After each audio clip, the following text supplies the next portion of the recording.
Welcome to Blue Tinted Glasses, the home of Leicester City talk on YouTube. Fan debates, live watch-alongs, post-match reactions. Subscribe now and see the game through Blue Tinted Glasses.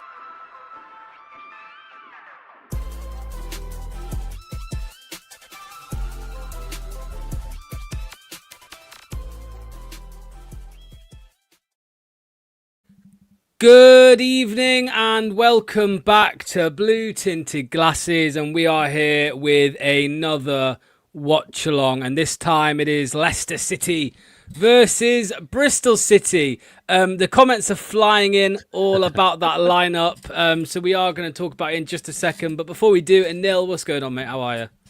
I'm speechless, and is for the reason that you're probably going to get to in about 10 seconds time. How are you, Lox?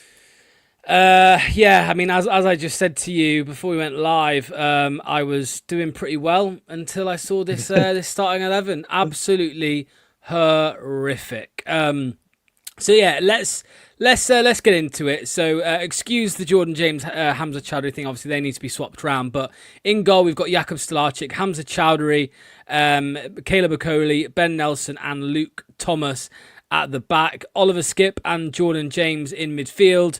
Fatawu, Bobby Reid, and Steffi Mavididi behind. That man, I say that man, this man, Jordan the Turtle Ayew. Anil, we've got, well, there's a few different things to talk about with that lineup, but I suppose we have to start with that man, Turtle Ayew. I mean, what on earth is Gary Rowett thinking to put him in the starting 11? I mean, the only thing you can think of is because we've got 3 games in the week that he's done it for rotation. But I mean, I think Rowett's got the most out of Daka out of quite a few managers in a while, right? Really good finish on the weekend. His work rate is great. It's not like he played the full 90 either in that game against Ipswich, so he should be rested. So I think it's crazy looks, because the problem is, especially, like, I don't know about you, but if we got 10 games left now, we've got to start winning. I think if we don't win tonight, I mean, I think you and I both think we're probably already relegated, right? But if we are going to survive, we've got to start winning games. You said it on the weekend, and I kind of agree with you that draws aren't good enough. Like, we have to, if it's 1-1 with like 3 minutes to go, we've got to pile forward and try and get the winner, because the single points aren't going to be enough. And I just think the problem is that Jordan Ayew, you feel like you're starting on the back foot. And to be honest with you, the person playing just behind him also gives me a similar inkling, but we'll come to him in a second.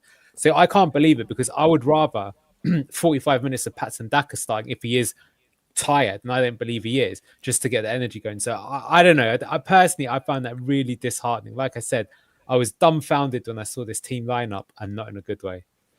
Just a quick one, Shadow Ice, mate. It's very simple. If you watch it on YouTube, mate, and we're ahead of your live stream, you just pause us on YouTube.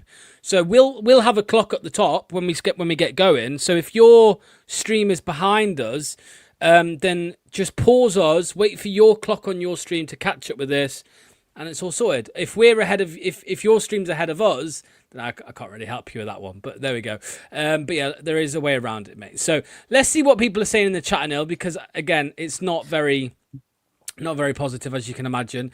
The first comment of the day was Bourbon Fox. What the fuck is this lineup? Ricardian says, what the fuck is going on with this starting lineup? Could we be any more negative? New manager, please. This lineup is straight ass. I'm guessing somebody from Bangladesh has said, I bet today we finally going to get 3 points thanks to Hamza. Not because we will play extraordinary, but for the luck he will bring to the team. I did reply with, Hamza is shit, mate. Katie says, the actual hell is that team. Not much spunk in that team is okay. Not much spunk at all. Sorry, it's harsh to say, but Rowett is a fraud with this lineup. Ninja Adam, evening all, worst lineup of the season. I agree with this, Anil. I actually think it is the worst starting 11 of the whole season. Ayew, Bobby Reid, Hamza, this must be the first game all 3 of them are starting. I think it is. Somebody could prove me wrong. So I think it is the worst game. But let's talk about that, man. There's the other inclusion that we're not really happy with, Anil. Hamza Chowdhury. Now, we know Ricardo Pereira shouldn't be playing every 3 days, although he has done it recently. But anyway, that's another point. Badia Luko, Anil, has been sat on the bench for the last 8 games, 9 games. And the one game where Ricardo is rested, he's not even in the squad at all. And Hamza Chowdhury comes in. Hamza Chowdhury, Anil, who was fresh back from injury, and his first impact on a game was it was a penalty. It was a penalty, to be honest. yeah. And the Well, PGMOL have confirmed that. Exactly. It's funny how they didn't show it on the replays. Or maybe that's what that guy means about the luck, because we can get away with clear penalties that aren't going to be given, and that's the luck we need. I don't know. I mean, look, you said it in your preview, which is that we talk about Bade all the time, but it's not going to happen. So deal with it. I suppose that one to me isn't that big a deal. It's whatever. What I would say is that, like, we signed 4 players in the transfer window. It's another game where none of those players are playing. Like, what about Lascelles? Like, we have tried like a Coley at right back before, right? And have 2 centre halves in there, which could have been an alternative as well. I don't feel great having Hamza there. I mean, as I say, Bristol, they have a good sort of counter-attacking team. Their wingers are pretty good. Scott Twine's obviously one to watch out for. Admittedly, they did lose Mehmeti, who played against us with Ipswich last game round. But yeah, that is a bit of a fear for me, having him in the team. Yeah. I mean, there's a really good comment here, Anil, from Rich. Let me find it. He said, where is it? I need to try and find it now. It was about. Yeah, he basically said something along the lines of, Gary Rowett has got to be, he should expect some No, it was Clibbo. Sorry, it was Clibbo. Clibbo said something along the lines of, Gary Rowett, if this team loses the game today, he should be expecting. There we go. I hope Rowett is prepared some serious shit if we don't win with that team selection, Anil. I mean, the worrying for me, Anil, is that he's seen what IU has contributed in those last few games coming off the bench. Spoiler, it's fucking nothing. He's literally contributed nothing. He saw what Hamza did. Anil, Louis Page, back with the under-21s. He played there yesterday. So here's the concerning thing. Ricardo Pereira, right? Sorry, Hamza Chowdhury, is basically being preferred over Bade Aluko at right back. And, and he's also being preferred to Louis Page in midfield. Like, I don't get it. Anil, please try and get some sense into me. Please try and... Have you got any excuse? Have you got any excuse for Gary Rowett here? We knew he's an old school manager, and this is like the most old school thing, which is there's no young players in there whatsoever. He's gone for experience. Because the other one is Bobby Reid over Divine Makassa, which I really don't get. Because Makassa's been like the standout player since Gary's come in as a manager. Like a goal contribution pretty much every 90 minutes, playing fantastic. Bobby Reid in the last game as well looked leggy, looked tired, was a ghost for a lot of the game. And again, we kept saying, we don't mind him coming off the bench to maybe help late on, but just starting, I don't know. It's just, like I say, the thing that I fear, right, is that we're at home. What you want to do is get into them and get going right away. And you've got 2 of the slowest players in our squad starting. I mean, at least we have Jordan James back again, right? But I don't know. It feels really, really bad. I don't know about you, but what I thought might happen compared to what I think is now going to happen has changed a lot based on this lineup. So yeah, it doesn't trust you. He doesn't trust you. It's as simple as that. Well, what you were just talking about there, Anil, about intensity and getting at them. Rowett, after the game on the weekend, said something along the lines of, he was speaking about the Norwich game, and he mentioned how in that Norwich game we just were too passive and there was no urgency with the attacks. What the hell does he think Jordan Ayew is going to change there? It's going to be even slower. We are now playing with 10 men. We are playing with no number 9 in this game. And, whatever we want to say about Patson Daka, his poor first touch, his poor finishing at times, he runs around and he is a 9. He is a number 9. And that is the complete opposite to what Jordan Ayew is. It's, Jordan Ayew now will spend most of this game out wide. Deep out wide. When there's an attack, he won't be in the box. He won't be, he won't be in and around the penalty area. You saw what Patson Daka did right from a set piece where it just fell to him out of the blue and he put it in the back of the net. I know we didn't expect it from Daka, but you can just forget it with Jordan Ayew. He doesn't have that number 9 about him. Somebody said earlier, Anil, this isn't just people talk about, is he playing for the draw? Is he playing for the point here, Gary Rowett? This is a losing team, Anil, in my eyes. This is a team that's going to go out there and get beaten. I agree. I mean, that's why everyone's complaining about it. It's completely the wrong team for this time in the season. And it makes him a bit angry as well, Locks, because then it's like, did we put all that strong team out then against Ipswich? Actually, even again in that game, we thought, is he resting players for this one? Well, he's not, because those players aren't starting. I suppose this time around Jordan James is starting, but he hasn't signed starting Divine Mikasa. So, yeah, if he wins, he's a genius. But if he loses or draw even, I think people are going to have a go, and rightly so. It's really worrying because it makes you think, like, what are these managers seeing? It doesn't even matter what they see in training. Are they not seeing out on the pitch? The lack of effort. I mean, you see, like, I swear at the end of the Ipswich game, so it just goes straight down the tunnel, doesn't he, Jordan Ayew? He's just such an angry, makes me so angry watching him play. And there's a comment here. Everett says they ask us to back the lads. How can we when they start that absolute shower shit? Again, that's another thing that Rowett's spoken about quite a lot in it, is that he wants the team to get the fans up for it and get the atmosphere going. You can predict to a T how we're going to start this game, in my opinion. It's going to be slow. It's going to be Bristol City are going to dominate the ball, I imagine, in the opening 10 minutes. Honestly, I don't know. But I will say, Neil, to all the people that have travelled to the game, it's not all disappointment because they were treated to this moments ago. Yeah. A lovely light show. Way fire. Wow. Well done, Leicester City. That'll get the fans up for the game. Yeah, it's more explosive than we'll see from our striking options, that's for sure. 100%. Right, let's. We've got a couple minutes till kick-off. Start getting your score predictions in the chat, everybody. Clibbo says maybe Bobby is going up top with Ayew in the 10. Doubt it, but yeah, no way. Only thing Ayew will change is his shirt. This selection has to affect the home crowd also, how they get behind the team. I am really baffled by the starting 11. I hope I am wrong. Think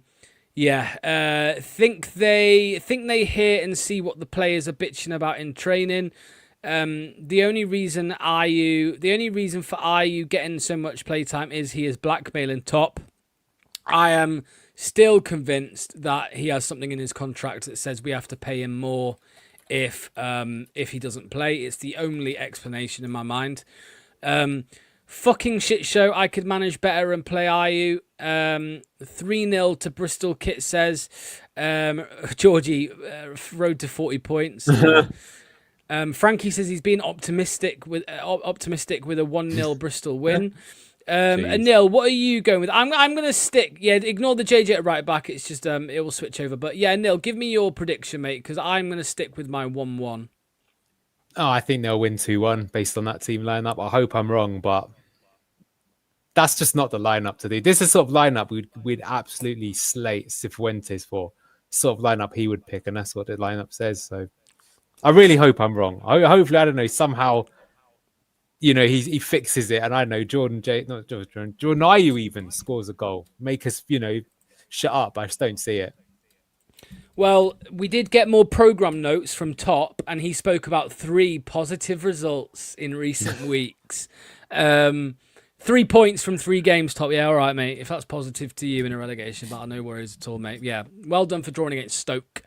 Shadow Eye says it could be one of them where we concede 3 or 4 fast goals. I don't think it'll be that bad. I don't think we're going to concede lots of goals. I think...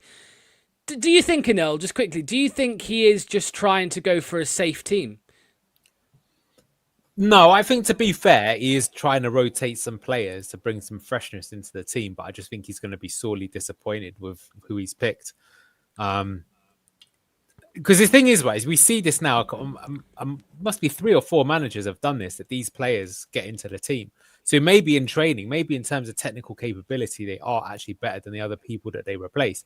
But the thing is you just don't see it out on the pitch, which is the the acid test, isn't it? You could have someone who's unbelievable, world beater in training, but if they don't put in the hard yards when they're out on the pitch, you can't play them. But it feels like he's been duped again. Yeah, well, as always, we are about to kick off. As always, the clock is at the top of the screen. Let me just sort that out. The clock is at the top of the screen, and you can sync up to us. Do not react. Do not post anything that spoils it for us until we react, please. Otherwise, you'll be timed out of the chat. And yeah, we will get the clock going in just a second. There we go. We are underway. We have kicked off in this game. Luke will be joined shortly. And yes, Shadow Ice, if anybody spoils it, they will be kicked out of the chat, mate. They will be kicked out of the chat. Don't worry at all.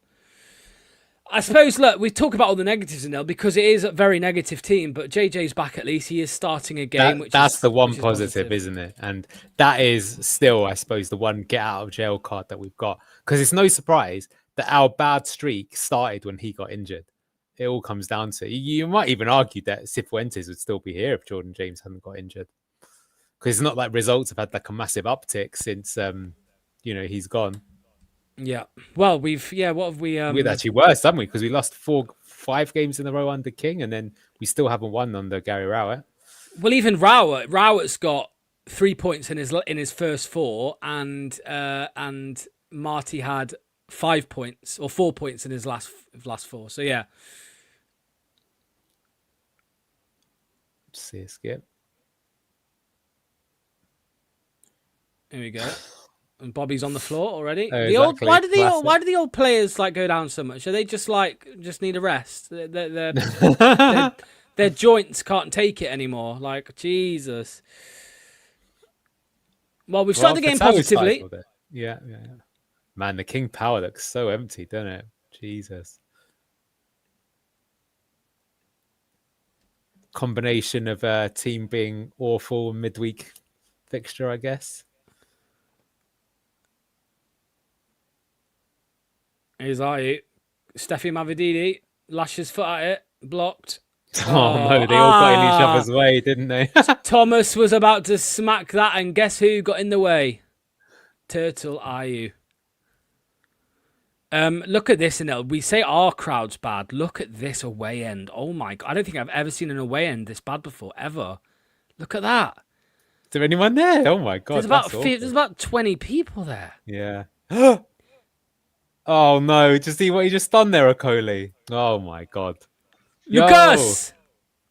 Cool, we just got a textbook example cut where I should have stayed in fucking bed, bro. You pissed off looking at a fucking turtle up top, bro. Why, man? Gary Rowett out. Why put fucking eye up top? I don't care if it was a game. Ricardo Pereira's playing again when we think he can't play 2 games in a week. Yeah, I've got to watch a fucking turtle that's not going to be here next season. Fuck you, Gary Rowett, you scumbag. And Luke, Aluko has just been completely dropped out of the squad. So he's been on the bench. Fuck him. Fuck Gary Rowett. And fuck Leicester City as a fucking whoever runs them. King Power. Fuck out of here. Fucking ridiculous. I'm up now. I've had a coffee. I can't go back to bed. Are you playing for Bristol City? Yeah. Well, what about that mix-up just there between Stolarczyk and Okoli? Neither one taking charge of... Well, I suppose Okoli did take charge of the situation, but we've given away corners when there's no need to now. We're already under pressure. Why is Bobby Donkey over Reed starting again instead of Makasa, man? I cannot figure out this 11, bro. It's genuinely fucking pissed me off reading it. Oh my God. Cool. Let's get cooked by fucking on the beach Bristol City or fuck at home. Mate, Scott Twine's going to be a problem. I mean, he was rested on the weekend, by the way. He only played like 45 minutes or something. Yeah. He's a good player, man. Very good player.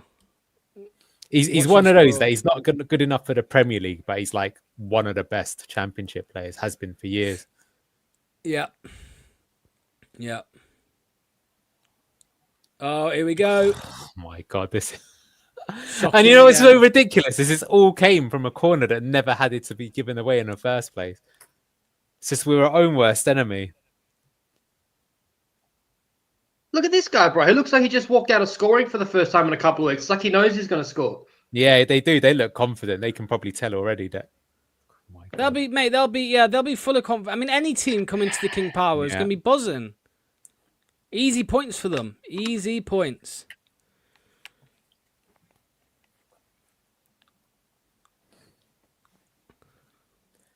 It's cannot just, see I us mean, getting a well, we're clean not going to sheet get a ever clean again. sheet. Exactly. Did you know we are like second worst in the EFL of all time? Of all time. Really? Wow. Yeah. The worst is Colchester or someone like that in 2006. I know that even. Oh, hang on. Jordan James gone? Oh, How is course, that not finished? Bobby Reed, because he's got no old man Reed. Fucking donkey Reed, fucking reflexes, fucking bullshit. And of course, Mavadidi just cannot. I saw this thread on Fox's Talk the other day. Who do you think is the biggest underperformer for Leicester City this season? Because Mavadidi, with 2 goals and 1 assist the whole season, is a horrendous output compared to the last time he was in the Championship. Yeah, it's weird, isn't it? It's like it's what you base it off, right? Do you base it off what we thought they were? Underperformance. Well, yeah, but I'm saying like because you could argue it from the point of view that we thought they would be really good, or you can argue it from the point of evidence in the past suggests. If you're basing it off evidence, it's Mavadidi by far. Yeah, from what he did 2 years ago. But I was probably most hopeful for like Caleb Okoli, like dropping down to the Championship, but he's been one of the worst, I think, Caleb Okoli. But yeah, I hear Luke as well. I mean, I didn't really. I mean, I predicted him to do well, but it was I think it was a coin flip, wasn't it? Yeah, Ricardo's got to be up there as well. He's been horrendous. But for me, it's Mavadidi. Like 2 goals and 1 assist. Like, put it this way: if he'd only been on 5 goals right now, I would consider that an underperformance. It's just he's so off it. And the problem is that even there, that wasn't a bad effort, but you just don't back him to score, do you? It's just sad to see.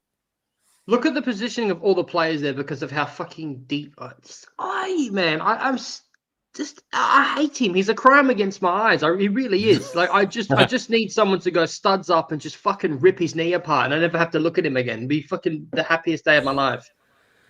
Somebody said Chowdhury. Yeah.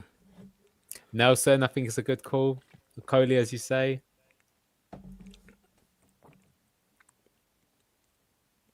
So many. I mean, you can literally name the team pretty much.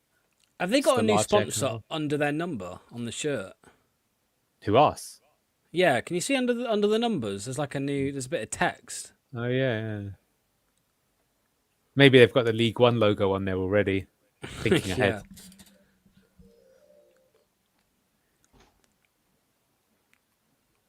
That is the most dangerous hospital pass from Chowdhury. Thanks, mate.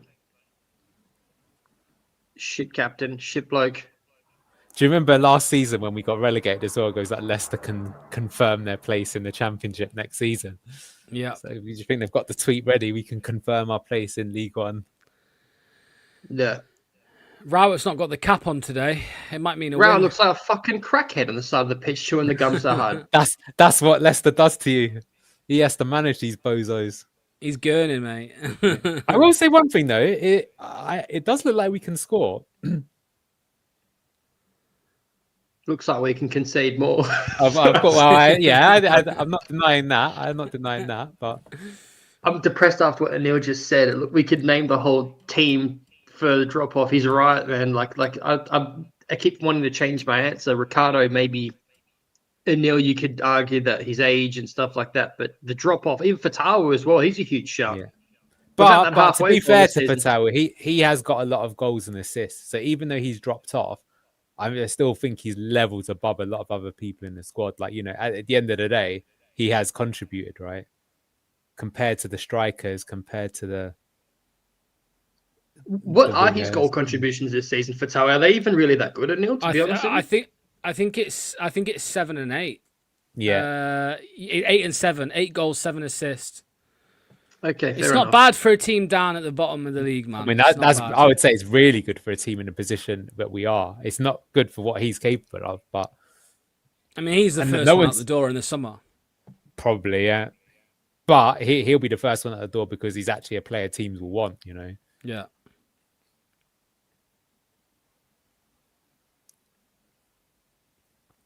I do think as well, early in the season, he was carrying us as well. So, it wasn't. He's clearly just been like. Can you imagine where we'd be without Ayew and without Fatawu and James this season? Fucking hell.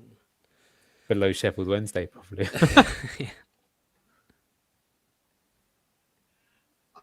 I genuinely believe that I was one of the biggest reasons for 2 relegations. Luke, you have to repeat that. You botted out there, yeah. You botted out there for a second. We've lost him. We've lost him.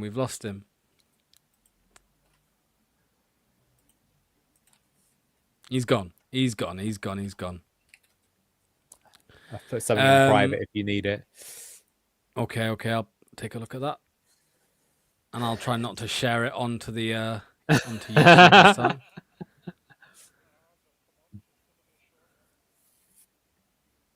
Yeah, Luke speaks at the pace Ayew runs. Let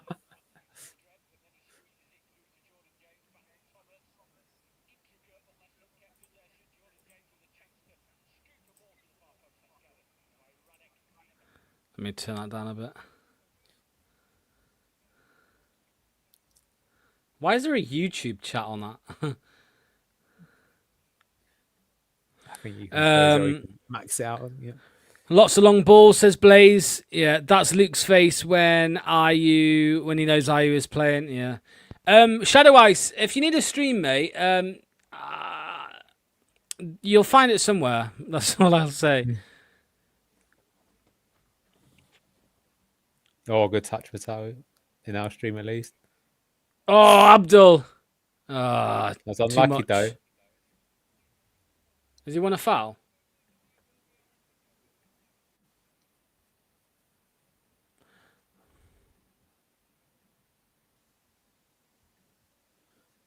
Little Marseille roll, very nice. Is that what it's called? A Marseille roll? I've never heard that before. It's probably got some other names, but that's how I've heard it referred to. I once heard of something called Total Sportec. It's just something I heard on the, on the World Wide Web once upon a time. Right, we got a free kick here. Jordan James and Luke Thomas stood over it.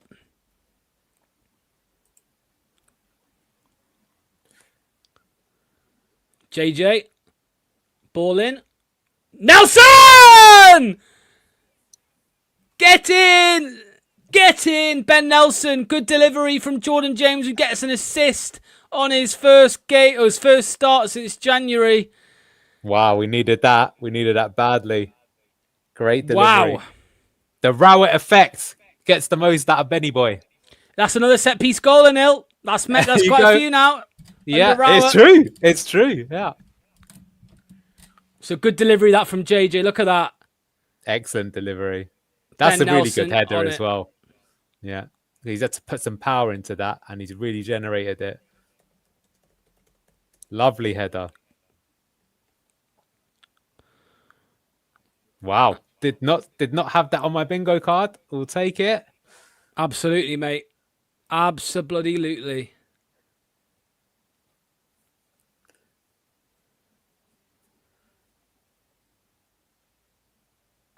Lovely stuff. Yeah, Kieran Brown says 1-0 lads, now fight. Yeah. Yeah. Because I don't think we'll get the clean sheet. So we got to keep adding to it. But that's really good. We could conceivably have been behind after that early flurry of corners, but that's good. The one thing you can hope is that they are a bit on the beach, Bristol, because they're in that sort of position where they've got sort of nothing to play for, either good nor bad. And we need to go for a second though in this half. Yeah. In this half. I agree. Jordan James is down, really hurt. Uh-oh. Please get up. Are you ready, Luke? Oh, Add yourself when you're ready, Luke. Oh yeah, go on then. Hello, mate. Sorry, I don't know what just fucking happened on my shitty ass internet, but I've obviously scored. missed a goal. I've just seen a set piece. I've seen it. Good on you, Nelson. I don't know how we got to there though. Someone must have got fouled for that free kick. Yeah. Yeah, Fatawu got fouled. Ooh, good that was play a all kick to round. the ribs there by. Yeah, it the was. That's what he's Bristol City complaining player. about.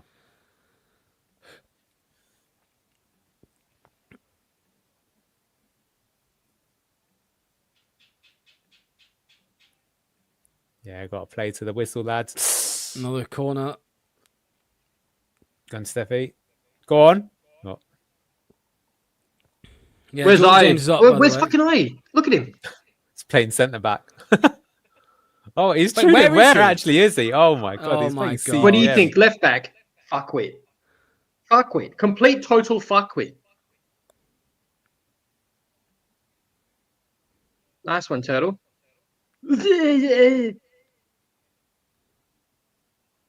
Oh my God! He's so bad! He's so bad! Mate, he is genuinely one of the worst footballers I have ever seen in my life. That wet paper bag joke of a fucking protest should be completely changed to fucking Fox's Union or whatever those absolute bellends are called that don't do anything and complain online like fucking Karens. Like, need to start an actual protest, just not have I ever feature in the starting 11 ever again. Well, that'll be true at the end of the season, regardless. So it's the one silver cloud lining, isn't it? Silver lining on the cloud at the end of the season, no matter what happens, unless they give him a 1 year extension, which decent play there. Skip did well there. Yeah. Skip plays better when he's alongside Jordan James. He's been all right as well in this start so far. He won the almost. He set up that chance from Abadidi earlier as well. Bobby the Ghost Reed.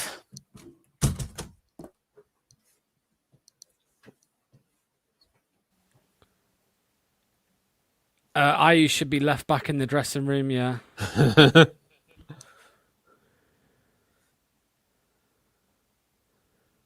What would you What call I just the don't get protest? about him Go on. is why he just doesn't play as the centre forward. I've never understood it. All he has to do is just like play Fox in the box.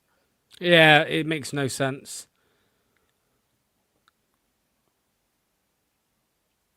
It's actually like unimaginable to think that when you see like a 70-year-old like old elderly couple and you think, God, like I can't imagine those ever making love in the past. It's like looking at Jordan Irons. I can't even imagine a world where he was.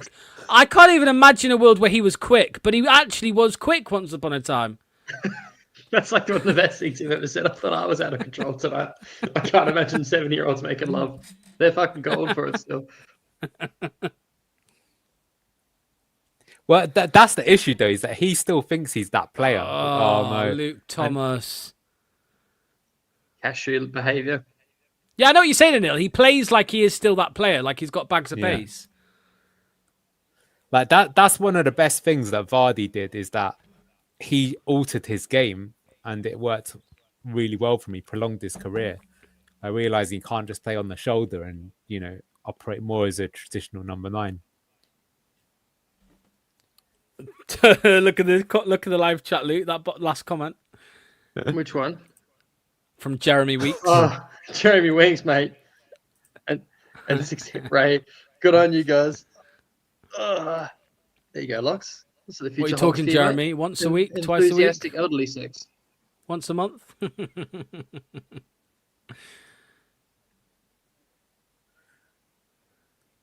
Decent. Go Go on. on, drive and run. And look where Ayu is. Fucking.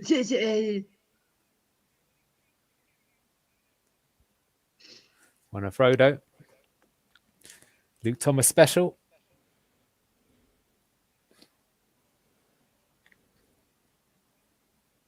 Oh, for fuck, Jeremy just said twice a week. What a... Lord. He's saying he scores more often than Jordan Ayew. Fair play. It's true. And Steffi. Most of the team, to be honest. Oh, is this going to be He's a fucking- Hamza long throw? No, just a standard. Yeah, go on, striker. Exit the box from a throw-in right next to it. You fucking moron. I reckon. I reckon. Nice. Oh, Gone off. Fatawu. I reckon Hamza Chowdhury has more points on his license than we have on the table this season. To be honest. All right, that's enough shag chat from 70-year-olds in the chat. Thank you. 60 and under only.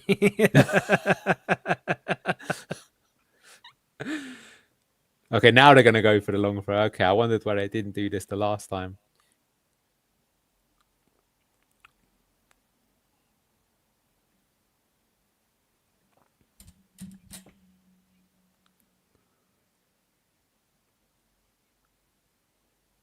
Steffi.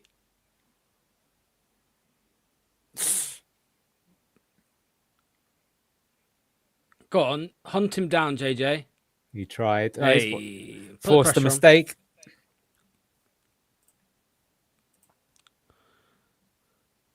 If that was I who lost that ball, he would have just stood there, just watched. I would have booked a flight to Leicester. Do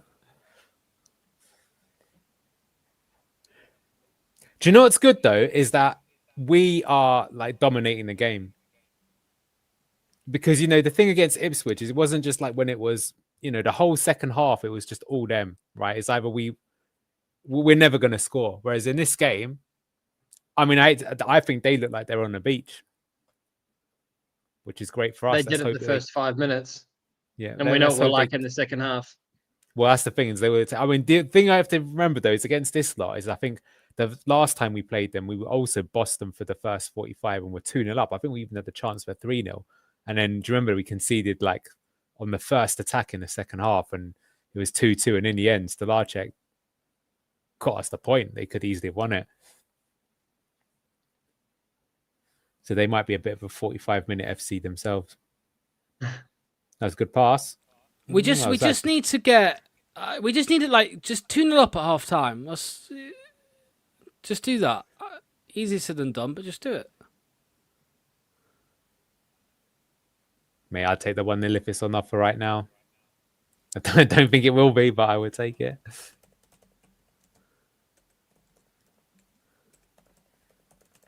They're a great challenge, Hamza. Welsh Gaz, who comes on the channel sometimes. Do you know the Welsh guy? Yeah, of course, yeah. Yeah, he just texted me to say, I've decided to take the season into my own hands. I've just bet £50 on Bristol to score in the game. So yeah, maybe he's reverse jinxing it. Hopefully, reverse jinxing it. He said, I don't think he never wins bets, so he's hoping that he's gonna lose this one, and we keep a clean sheet.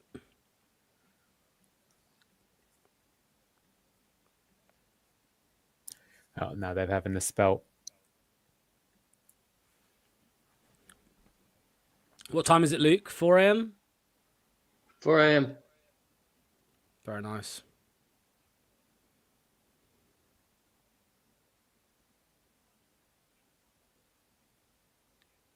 Oh, he runs backwards. Well, he's done okay there, but I think it's the position he'll do now. He needs to say like it's all well linking up, but he's just never there when he's where we need him when he's supposed to be. All IE does is drop so deep. Go on, that's a chance. To be hurt in transition. It's going to shoot. No, but a great pass. That's good. Great ball.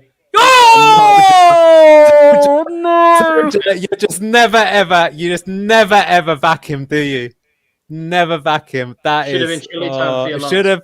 That could have been game over. 23 minutes into the game. Botted out. Great ball from Fatawu. Yeah. He's a bit unlucky there, but you got to score. You got to score. He's a fucking lazy bot. Can't do something. Walking next to the guy. He's such a bot. The thing is, as well, is that when you're going to place it like he does there, you got it. There's no real excuse for not getting it on target. Very well played by Abdul. Great pass to Steffi. Brilliant. I thought he'd messed it up or he was going to be selfish, but he wasn't.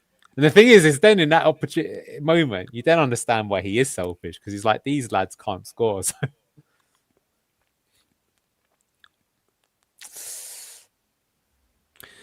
For those asking how we're watching the game, it's on Sky Sports.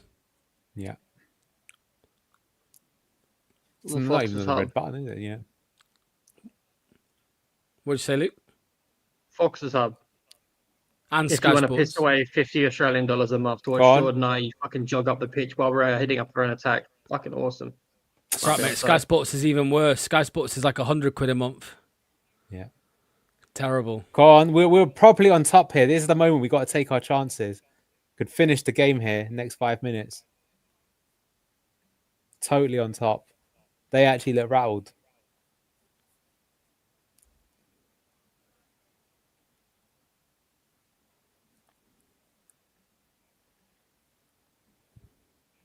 He's having a good game, Skip. He is. Patterns of play are quite good in today's game. Go on. Because that's what I'm saying. That it's chance. This is the most aggressive we've been in donkeys. Can't remember the last time we've had chance after chance on the opposition. Dare I say Southampton when we were 3-0 up at half time and lost 4-3? Yeah, imagine being this Yeah. aggressive of Makasa in the team and Daka instead of this fucking bollocks in donkeys and turtles. that game though, Lux. The funny thing is, if you looked at it, I actually think we created that many chances. I think it's more that we took the chances that we got given. Well, at the minute, we are on an XG. Right now, of their goal 0.3. is just under siege. I mean, it's quite good to see. You wouldn't think we'd be struggling so in the league so much based on what we've seen so far, but all it takes is one drop in confidence. Well, we're playing like a team that should be up the top end of the league. Yeah. Oh, Caleb. Didn't need to do that.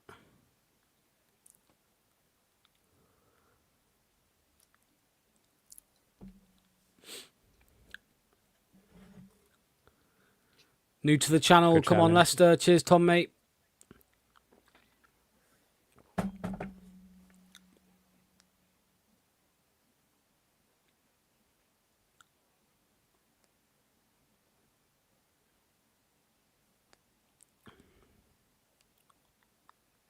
It's best for Tau's been in a long time.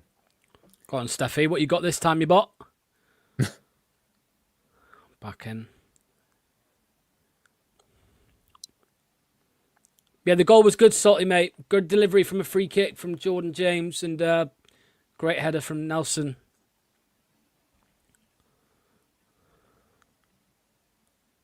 Yeah, we're definitely the better team, Super Juicy. Skip. Mamadidi. JJ. Yeah. Steffi. Good ball. Oh, Abdul! Tau. Yes! Shows them how it's done. Just pure power there as well. The right foot too. That's great. We were on top of the game. Do you know what? We should keep the foot on the gas. We could blow them away by the first half here. We, as you said, Lux, 3-0 is not enough. Let's get 4. We're only 2 up at the moment. Playing good. Abdul with a very emotionless celebration as well, by the way. Extremely emotionless. Yeah. I mean, he's been getting a lot of stick, you know. Abdul is the kind of guy to throw a strop because... Emotional player. Yeah. That's a great Abdul finish, just though. lashes Complete at it. miss kick. Yeah, complete miss kick by Bobby Reed. But Fatawu gets onto it and good technique, hit it hard. You know, maybe keeper thinks he should do better, but he's just been beaten for power. But you know, the really nice thing, lads, is that, like I say, I mean, we've made so many chances this half and we've taken 2 of them. That's the most encouraging thing. Like under Marty, you'd only have like 2 shots a game or something like that. We've had more shots in the first half an hour than we've had in many games put together, more probably than the Ipswich and Norwich games put together. It doesn't matter how we get there, we just need to win. And great start. You know, the only thing they've done as well is they had a little spell at the beginning of the game, and that was only because we gave them the corners. So if you take that out of it, we've actually dominated the game. It's quite a good performance so far. We've got to concentrate. Yeah, I was going to say the next level of the game is to try and keep a clean sheet, and try and keep the ball at the back of the net. I mean, ultimately, if we go down, that's what's cost us. The defense has just been shocking.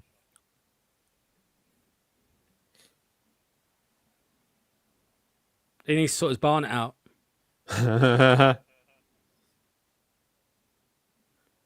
I feel like our assistant manager looks like Jack in like 30 years. Oof. Oh, are you in the way of it again? I do find it quite funny with the ex-footballers, how they can put on so much weight when they stop playing the game. Just because, like, you know, it's been a while, but you do occasionally get a footballer. Like, do you remember Gary Taylor-Fletcher for us, who struggles with weight? And I would say, yeah. Well, I was just going to say, Neil, I mean, maybe like some people just do keep the motivation. Yeah. I suppose it's the same as like people who lose loads of weight and then don't have the motivation to keep it off. Yeah, exactly. Yeah. I suppose it's similar to that.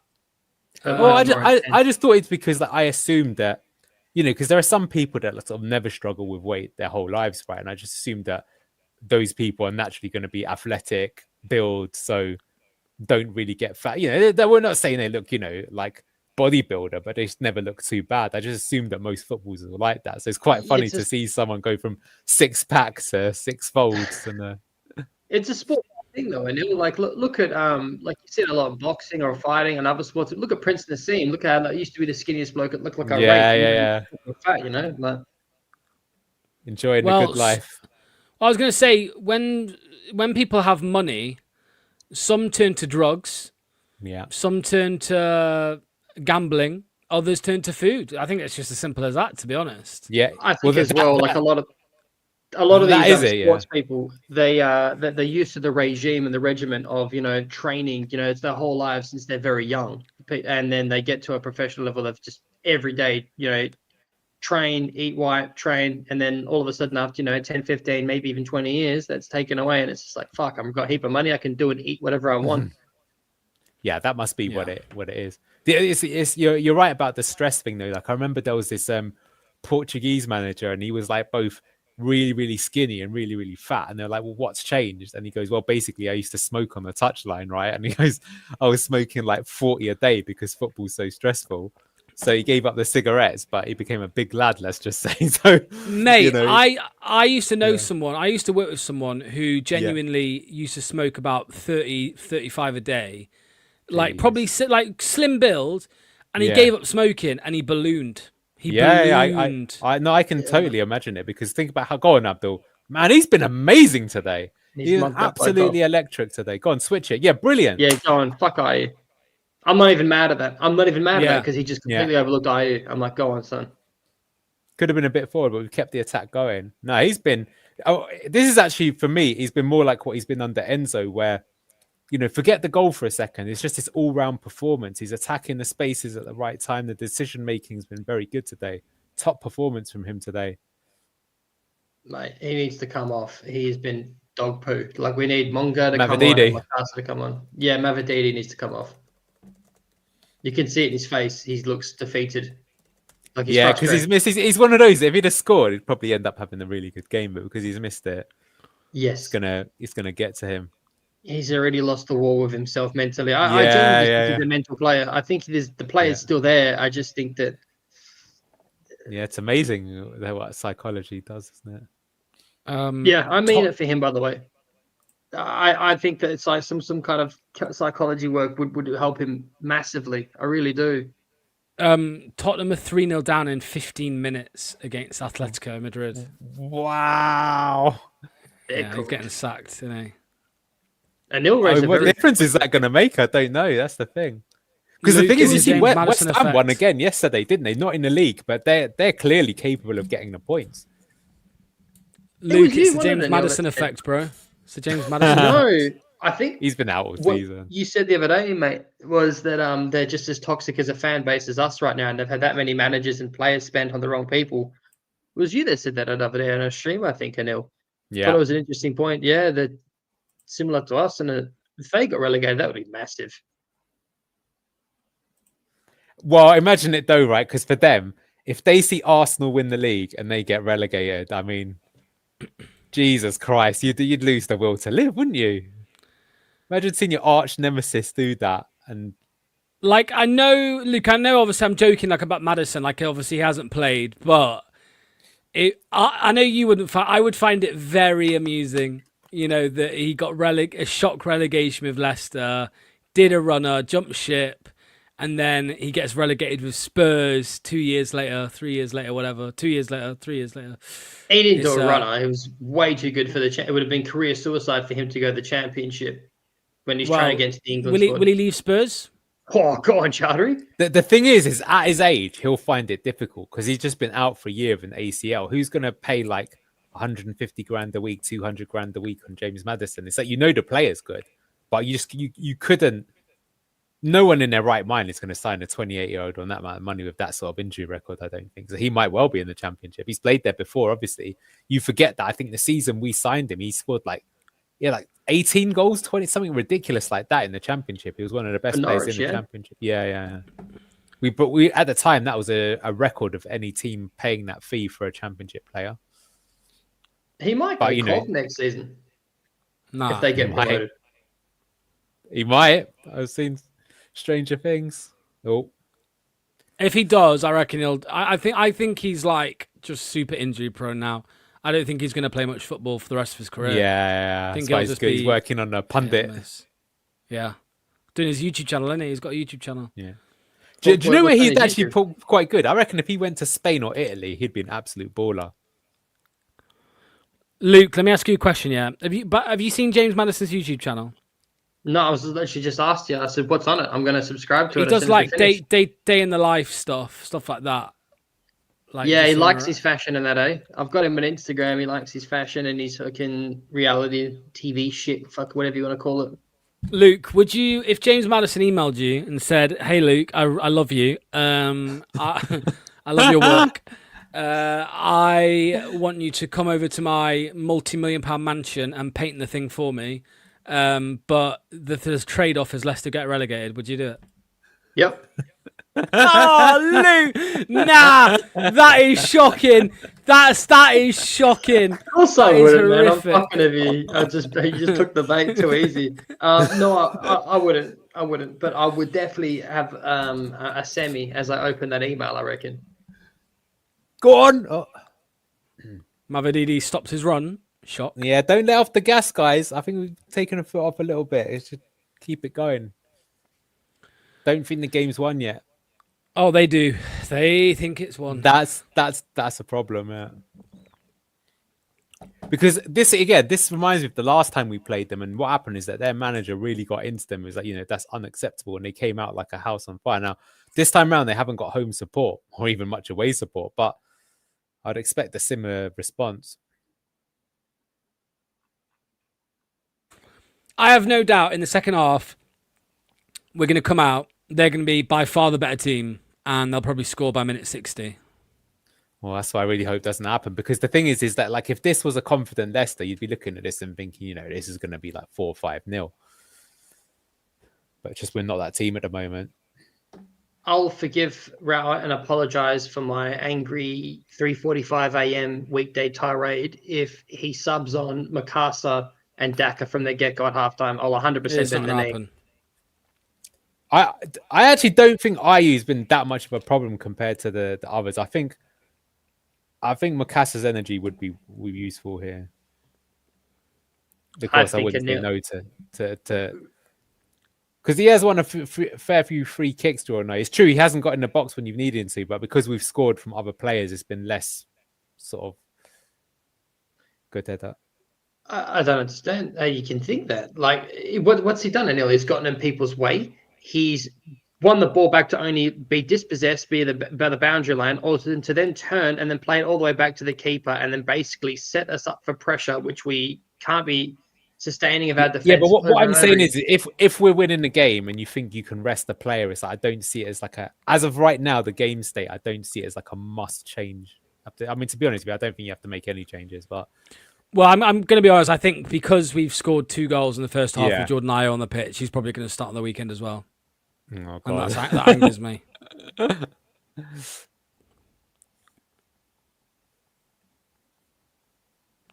4 minutes left or 5 minutes left of the half. Yeah, don't fuck it up now, guys. Older Ryan reckons Spurs keeper's already been sold. Really? Sometimes you have And to. I mean, we know what it's like to, the Atletico's ground. I mean, it's an absolute cauldron. You can Spurs are easily 4-0 get down. 4. Jesus Christ! Wow, they really will sack their manager. You're going to see Harry Redknapp back, or Nedknapp as Luke calls him. So back they in the league. subbed him off. They subbed the keeper off, and the new keeper's conceded a goal. Conceded. in Sorry, the if I've been second. saying it wrong the whole time and no one's told me. What did I Redknapp. said Redknapp. No, yeah, Yeah, there was one stream you called him Nedknapp, and it made me laugh. Yeah, Nednap, you called him at Yeah. first. I did not say that. I said You Redknapp. did. You We called got him it. It's- Nednap. You mate, we got it on. There's We got video it captured on footage. footage. Yeah. There's video footage of it, bro. No, that's allegations, bro. I want to see the footage. Of the fucking You want to see the conspiracy. footage? Do you want to see the footage? Yeah, All right. find it. I will find the footage. I'm pretty sure it's in the BTG chat. I've seen it. Yeah. I I'll like find it. hearing what's his name? The Ethan and I just pooped. Ethan's mum and not Ethan's mum. Sorry, Ethan and Ethan's mum. Ethan and Norwich. I love it when they say that.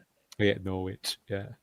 I said it Wrexham. once off Wrexham. stream. Wrexham. I said Norwich once to my dad, and he lost his fucking mind. It's Norwich, you fucking idiot. I hope you don't say that in your stupid YouTube thing. I was just like, no, thank God I didn't. I got a lot of American friends, and they keep calling it Leicester. Leicester. We're I've under heard that pressure here, before. by the way, boys. We're under Yeah. pressure I here. mean, this is what I was saying about we have taken our foot off the gas. I don't like it. This is a preview of the second half here. Locks, brother. I Good, reckon well you played, should Skip. Great put game, in the mate. ticker. Yes, go on, Abdul. The perfect player to release it to. Just He's on he's a gas jog. looking. yeah. Yeah, he's jogging gas. Look at him. Fucking yeah. Point to what? Point to the bench. Oh, help. Locks, brother. I reckon you should just put on the ticker from now on in. We are watching the game on Fox's Hub in Luke's spare bedroom, so people stop asking in the chat. Here you go, Luke. Here's the proof that you wanted. No, not Hodgson. Allardyce. Pulis. No, fuck. This is annoying me Big now. Sam. I'm going to leave. Allardyce. No. He's got like fuzzy Jewish looking hair. Oh my god. You know what I'm talking about. What are you laughing at? What? Redknapp. Nebnat, thank you so much. See, exactly. As soon as I said Jewish hair, they knew what I was talking about. Like the Kramer hair. That's not racist, by the way. Like, fucking everyone's got their own looks and stuff like that. Like, but so fucking Oh that's AI, man. I didn't say Nednap. That's fucking absolute AI. You're cut a that as madman, finest. You mate. framed me, man. That's not got to good. be in the awards at the end of the season, Lux. That It clip is, is man. just too funny. It's too funny. Oh my god. It's just You the should admit, that's one of the best Luke moments I've seen because it's not even rage Luke. It's just like Luke being Luke. It's amazing. it's the bit at the end, like the timing of that's not racist, by the way. Look, it's not racist. I promise, it's not racist. What makes me laugh is because there's like a delay on the stream, so you hear it and then you see on the clip about 20 seconds later, you and me just start. I panicked. I thought I was getting cancelled. What you are now. No, People missed it the first time. They've seen it now. It's out there. Yeah, Leicester's league win. Tell me about it.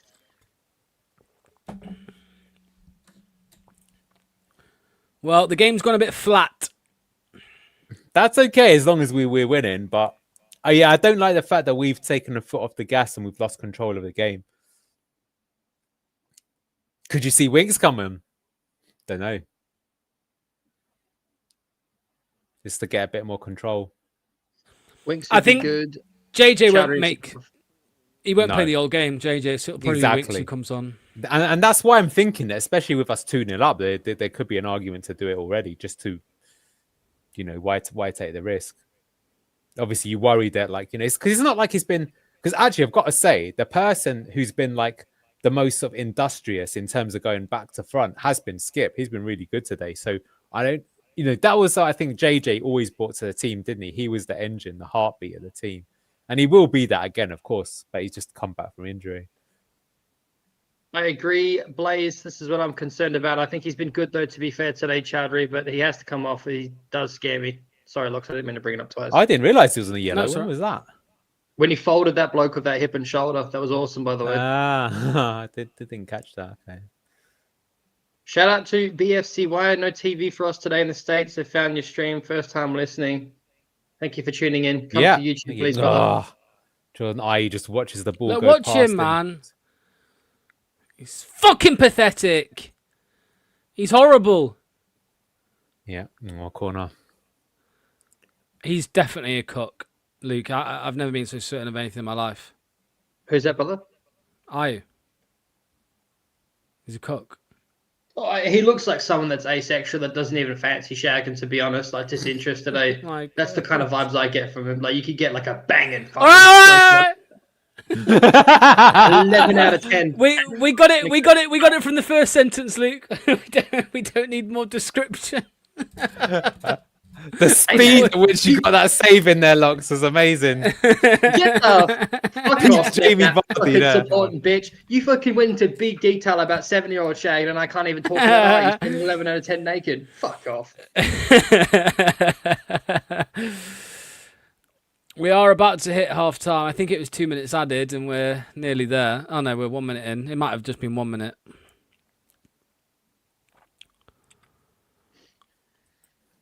It's okay. We can put a rocket up their arse at half time. I think it'll be the Bristol City team more likely to come out fighting in the second half, but let's see. There we go. We are half time.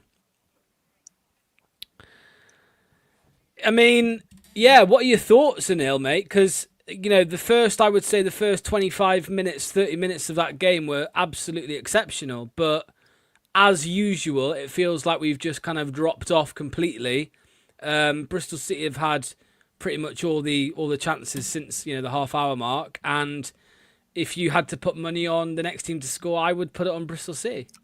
Yeah, I agree. I think we've unnecessarily let them back into the game. But that said, I don't think any of us saw us being 2-0 up at half-time based on that team lineup. So you'd have to say, so far, pretty impressive. But yes, I think that's the only downside is that it's really annoying is because we've taken off the gas. What I am glad that, though, is we did get the second goal because Mavadidi should really have scored already. He missed, but we didn't just sort of like retreat and then let them get the next goal. We still got the next one. I just think if we'd have kept going, we could have completely wrapped up the game. So we're going to have to concentrate a lot in the second half. But it's promising. It's a lot more promising than I thought it would be. You know, I'll say one thing. I've said this a few times. So the thing that's actually surprised me the most about the new manager is that I think our patterns of play and attack are way better under him.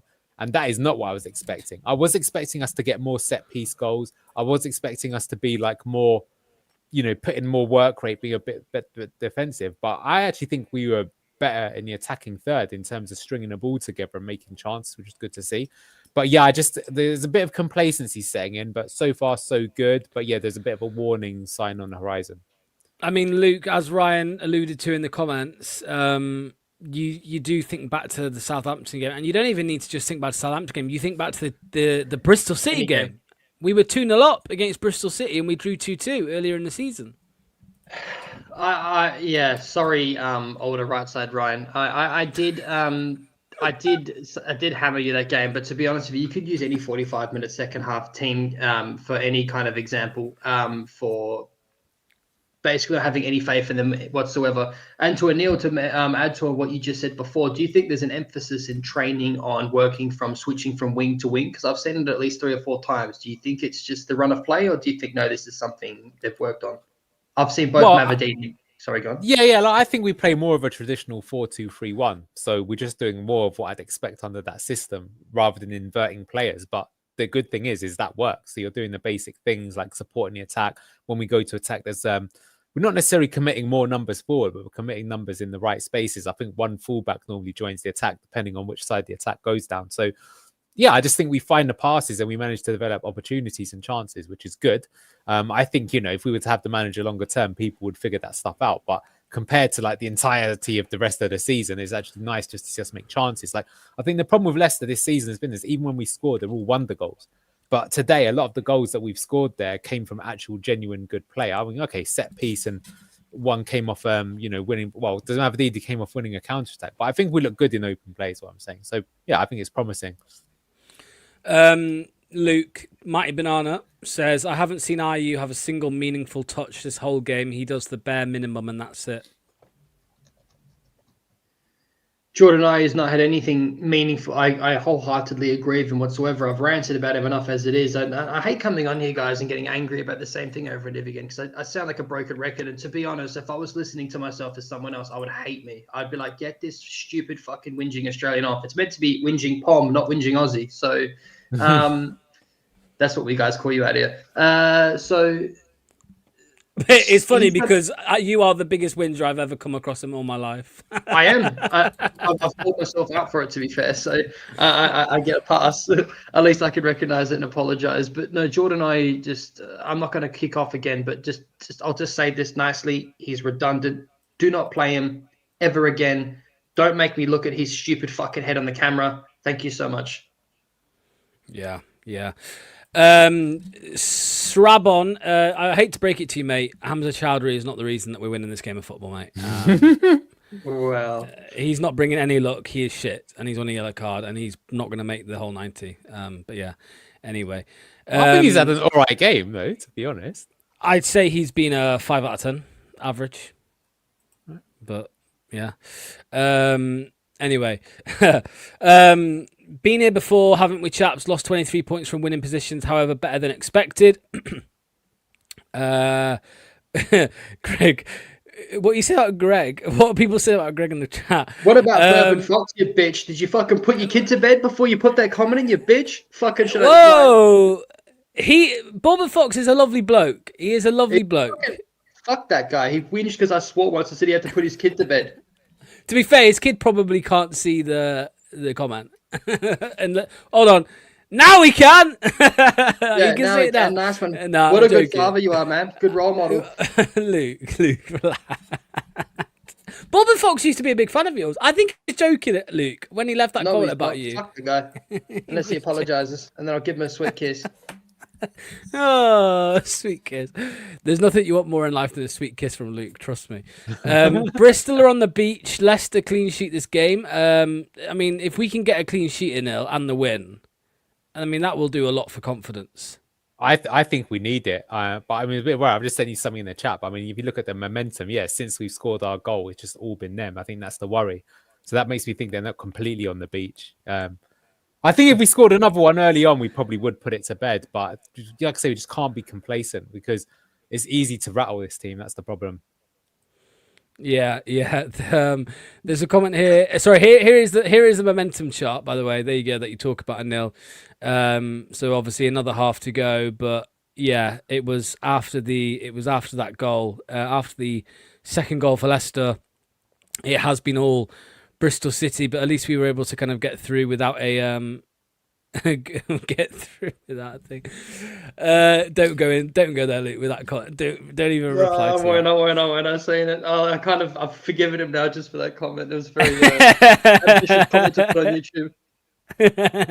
Yeah, all right, fair play to you, mate. It's all love. Don't hate me. I told you. There's your sweet kiss.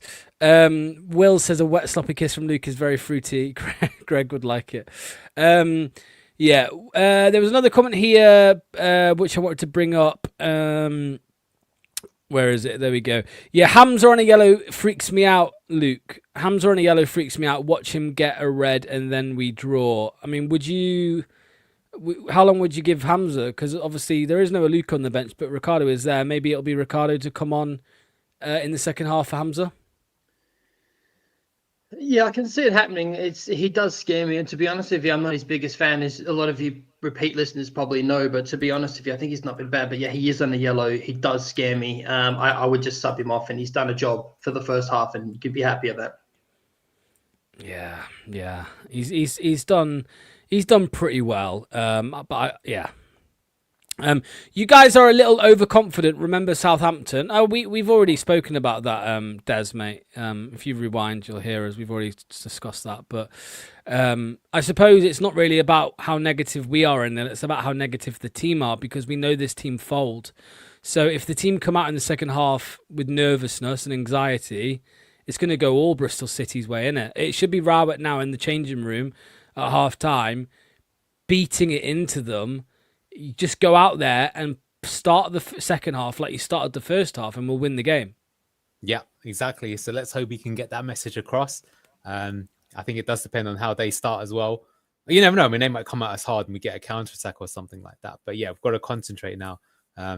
Yeah, the issue is adversity. I mean, what I don't like though is look at the Ipswich game where it was just all them for such a long amount of time. And I feel like when we're backs against the wall, what we lack is that ability to play ourselves out and just get a bit of momentum back in the game.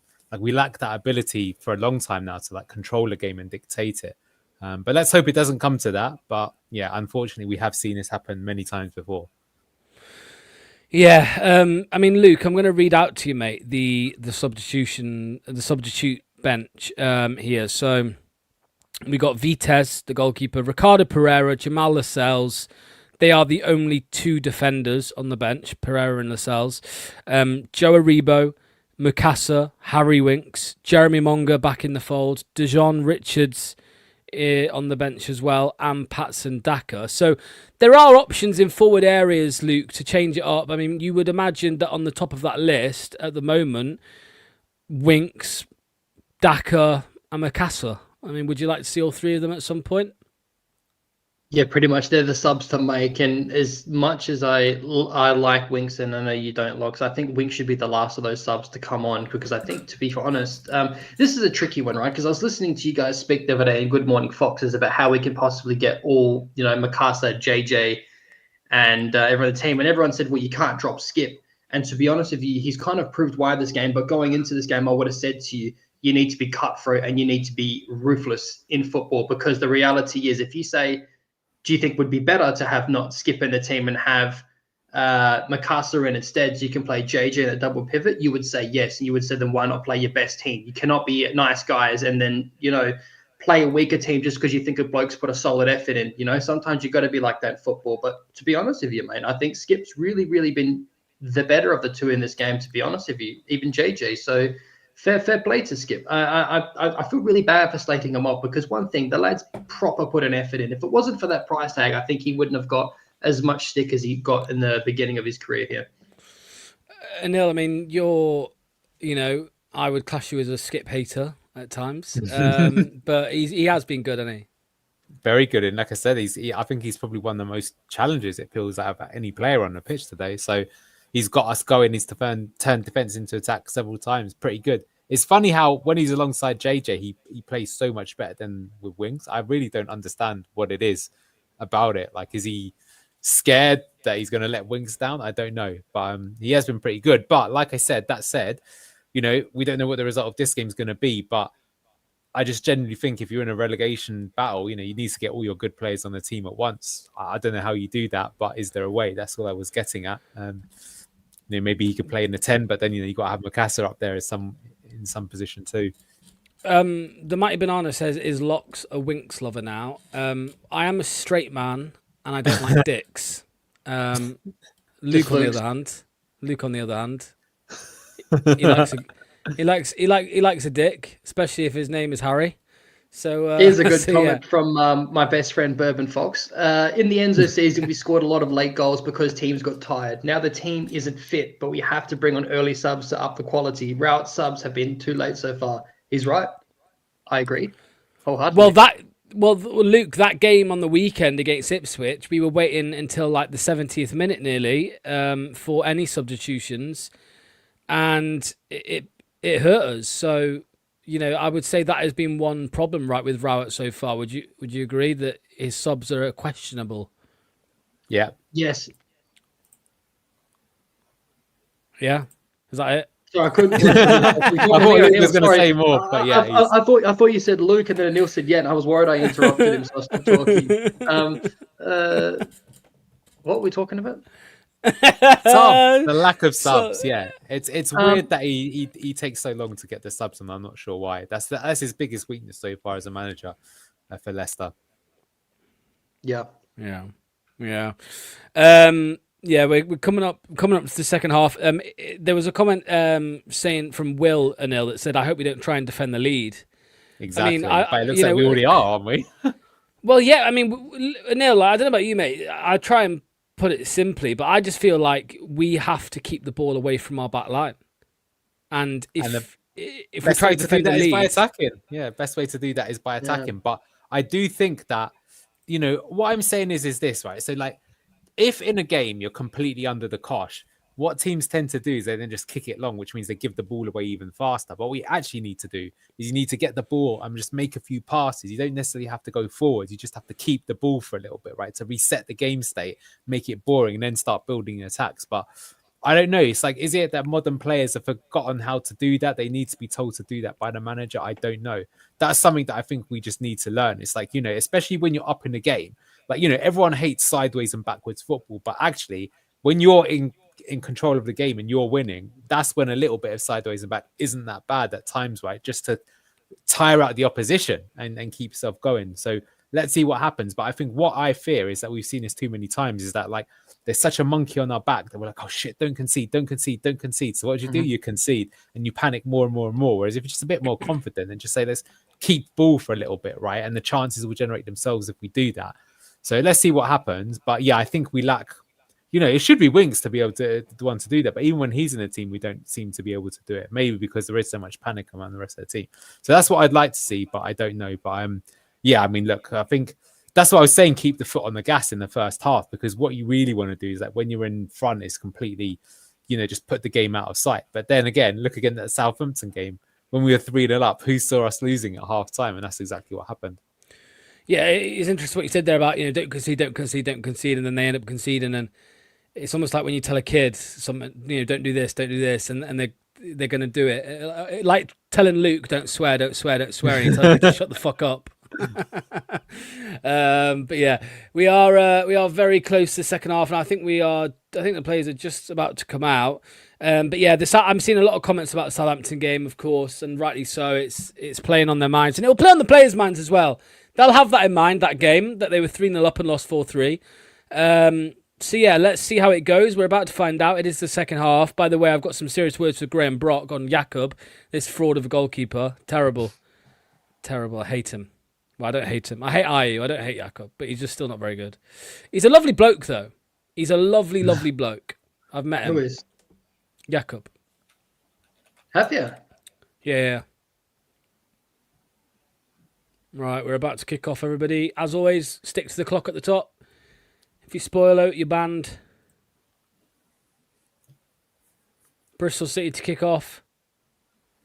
They'll be attacking the Kop. There we go. No, I just blew his one. Apparently, Harry Winks celebrated passionately in the. He did, I saw that. Yeah, what a bot. Oh, here we go. We're already in a bit of trouble there. It would be very funny if we conceded 60 seconds in. I don't think it'd be funny. I can see it happening. Funny's not the word I would use. It would be funny because of how predictable it was. That's what I mean, yeah. Maybe. Hello, Issy Bereket in the chat.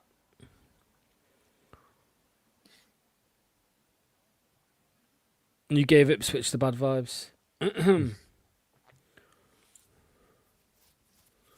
What's this Tottenham game? 4-1 Madrid.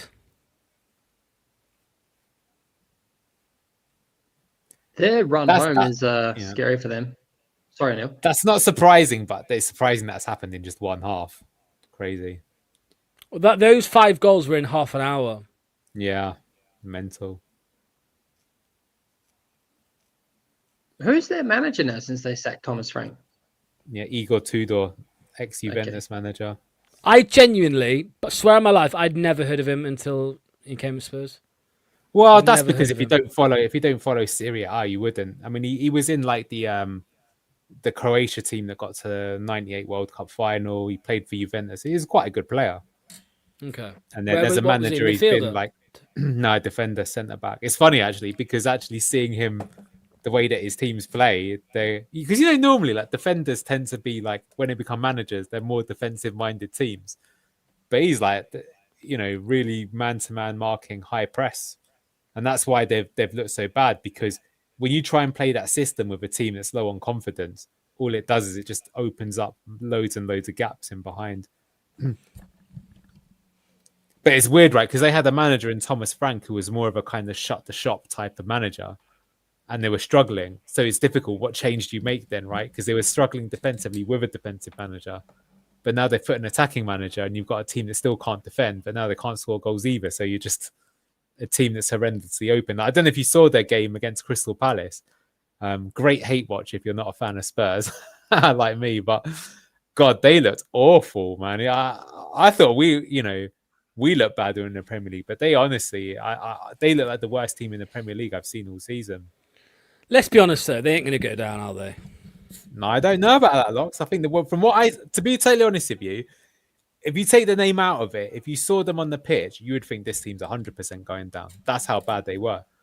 But as you say, the difference is they got a team of Solanke cost 60 million and Richarlison cost 65 million. That's pretty crazy for a team to go down with that sort of spending power. But does it matter? I just feel like they'll sack Tudor and then they'll just roll out Ryan Mason again for the and fourth time and just get a couple wins. Yeah. But you say that, but look at us when we're in the Premier League. How many games did we lose in a row? Was it 11? Didn't even score a goal. Like, the league is absolutely brutal these days, and no one's there to give you sympathy. The crazy thing is, even look at Wolves. At one point, they looked like they were going to get their worst ever points tally. Then all of a sudden, even they've started playing. Like, do you remember even when the season we went down last year, how we were 6 points ahead of Wolves, right? And they turned up at our place and destroyed us 3-0. It's like, just makes you think, Jesus Christ, if that's what the team that is supposedly worse than us in the table can do. Cunha effect. Yeah, and or even look at the Europa League final, right? Like, Man United and Spurs, that's one of the worst finals I've ever seen, right? But the fact is they both still got to the final, which shows you that still, because of the money that's in the Premier League, the overall quality is just so high. So I don't know. I will say that they look like a team that have not got those sort of fighters that will scrap for every battle. They're a team that wants to be enjoying themselves having 70% of the ball. I think they don't like it when it's 50-50. A bit like us, similar. I think if you look at it, a lot of these teams that try to be Temu, Man City have really struggled in the last few years. Go on. I've said this before. Their long throws now under Luke Thomas, since Gary Rowett's come in as manager, have improved a lot. He loves long throws, mate. Rowett. Yeah. No, but he's worked them on his game, because before they just kind of went up and they didn't really have any sort of venom to them. But there, he's really getting them into the danger zone where it's not necessarily the throw itself, but it causes chaos. So you're likely to get second or third contact and score. So I think that's good improvement. It's showing his championship manager vibes. Mavididi take the corner. No, Fatau, no, sorry. Fatau. Yeah, Fatau. Not the best. Oh. What's that? Watch I no. Oh, he'll decent. stay out there now, look. He'll stay out there. Of course he will. And it's just fucking... And he slips. I despise him. You got an IU cam on the game. Thomas done very well there. Yeah. They've still got the ball. Nah, good.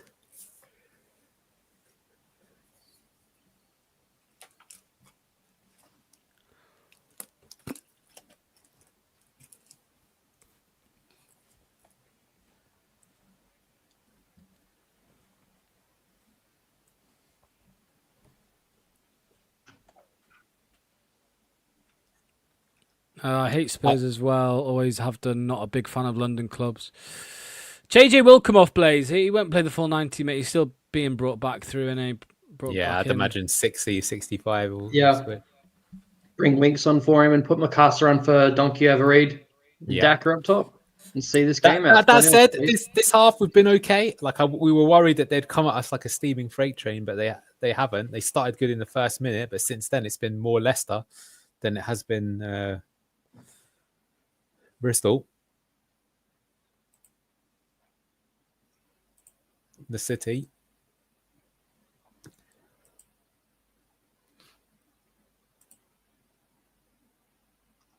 I mean, you've got to say that one positive about a terrible lineup is that you have some very good players on the bench. Eh? Bench FC. I There do were think, though, some this games. is- Yeah. Go on. Let's see this attack through. Oh, that's good. Good play, Nelson. He's had a good game.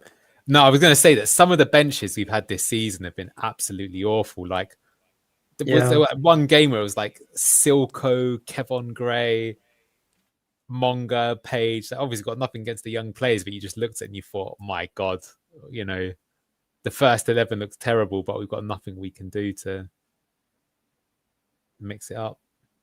There was a lot of those games in the Marty. Mate, Ayu is just having a terrible game.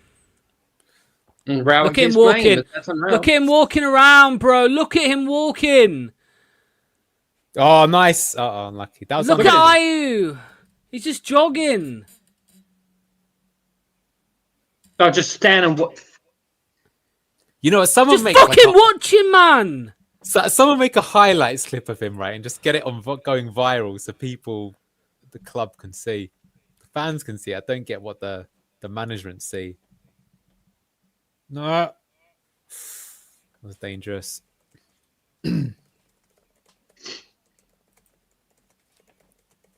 Hamza looks fucking gas too.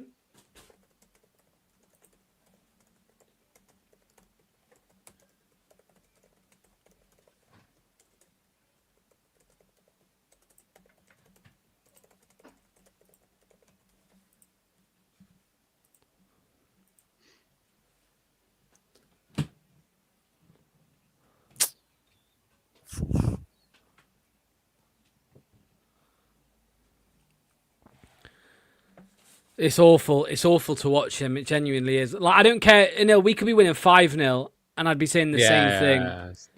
He just sets every bad example for any player that's out there. It's terrible. No, what's he doing, Bobby Reed? He's another one. Mr. Rowett, some substitutions. S'il vous plaît. That was a good challenge, Hamza. Come on. Oh my God, he's so slow.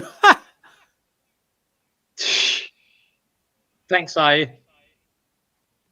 Do you know, if you look at him in that move as well, right? If he actually had pace like Daka, he would have been definitely in one-on-one. He has to bend the pass.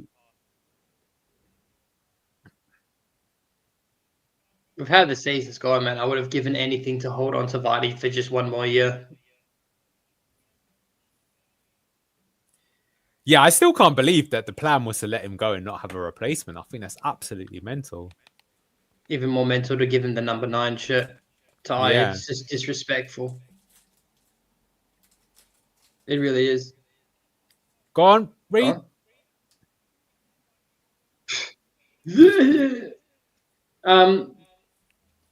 I seen Chris post something earlier on Facebook, lads, saying that the Stuttgart have triggered the clause to be able to, but it was more than I thought it was. I think it ended up working out to be in total at 40 million.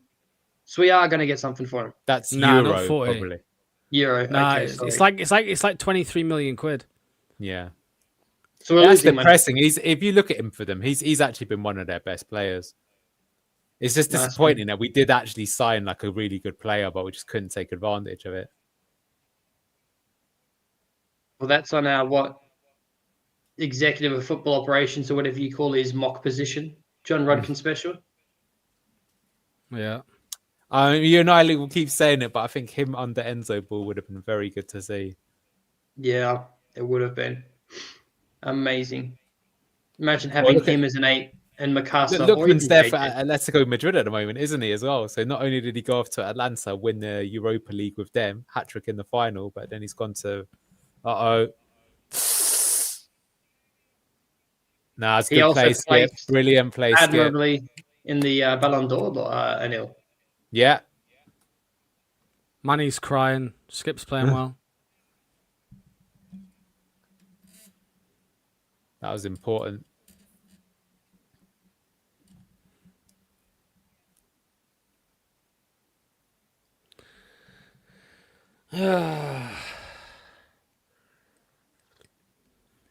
Still quite a 50-50 game. Still a lot of football left here. Still no subs.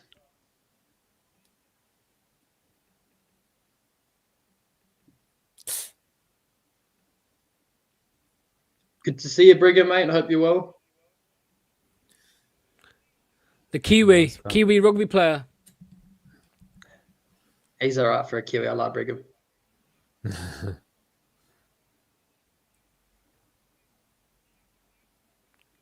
So we need to get some control of this. That's what I'm saying. That's what we've lost the last couple of minutes. You just got nutmegged. I will say though that other than IU, it's good to see that a lot of the rest of the team are like really bodies on the line, getting to the second ball first.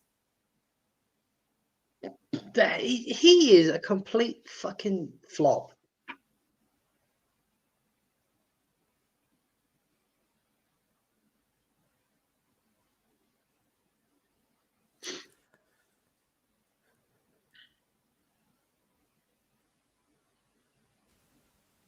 Go on, Nelson. I think JJ's a bit tired as well, to be honest. Yeah, well, he should be the probably one.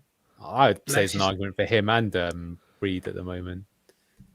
Yeah, Winks and Macassar are on. Yeah, for those and two. Daka. Mongrel from Aberdeen too. Give him 10 minutes, you know. This is good though. We've actually just stopped the pace of the game for a little bit just to get a bit of rest. I was saying it in half time. Sometimes you got to do that just to give yourself a breather, then build the attack. Nice. Yes. Build the attack, gas the other team out, and then bring your subs on. Yeah, he was entitled to it. He was entitled to it there. He'd made that entirely himself. I thought that went in, lads. Oh, look at that. He nutmegged him. Too good. Okay.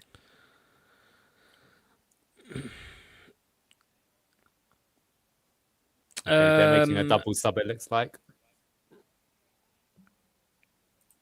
Sheffield Wednesday are winning.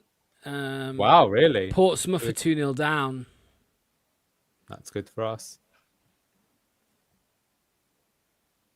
As it stands, we're 21st in the table. And we are only 2 points behind Portsmouth, but we've got a game in hand on them. We've got to play them as well, haven't we? Oh, no, sorry. They've got a game in hand on us. Sorry. Yeah. Wow, that guy just raged. Yeah, Bristol City player's not too happy, is he? So another game where, you know, they've made some subs here and nothing from us.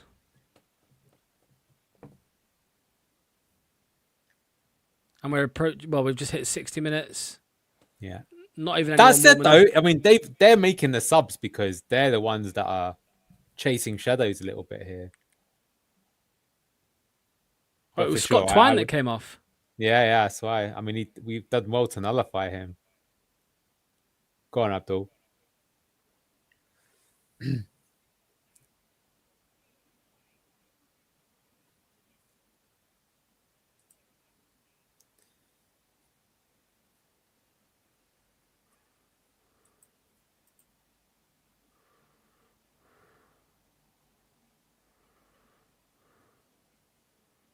Oh, what a recovery from Abdul.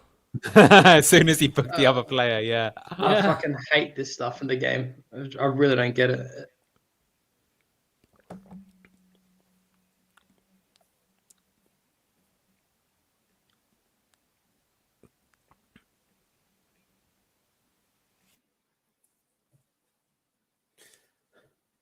Come on, Leicester. Free kick here.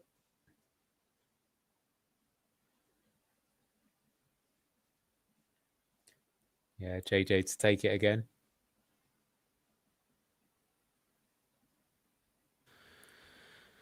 Cool, let's get another set piece goal there. Oh, nice. Oh, get him off. He's done nothing all game. He's put a few challenges in, that's it. Unfortunately, he's one of the players that we do have one more year left of him. Crazy contract to give. Yeah. It's even worse. You can thank Steve Cooper for that.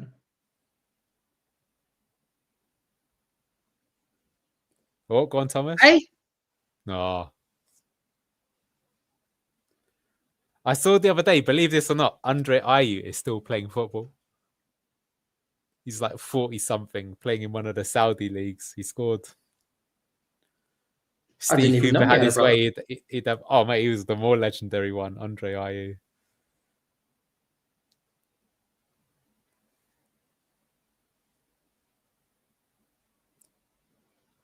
That one was actually a striker. Oh. Oh, this is dangerous here. That's a pen. That's a fucking blatant pen. Yeah. We need subs now because the game's about to change and it's for the worse. That looks so obvious. Penalty Bristol. That was brain dead from Ben Nelson. Nelson gave away a bit of a bozo penalty. Brain dead. Well done. That's it. We're falling Brain apart dead now, lads. fucking It's going to be penalty. 2-2. It's going to go 2-2.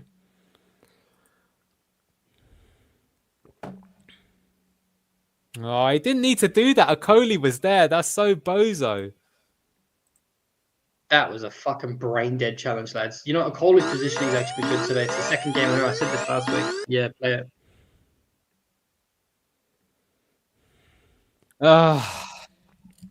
He was having a really good game before that, Ben Nelson, as well. What a shambles, mate. Yeah. I have absolutely nothing as well. He didn't need to make the challenge. That's the worst thing. There's two other players that were there. I don't think they would have scored off that. Okoli was there to block the shot. That's another downside of, unfortunately, I'm not blaming Jakob for that, but like I clearly that panic challenge shows that there's not much defense in your keeper. Well, I've already texted. Come on, Jakob, Gaz. lad. Come on, son.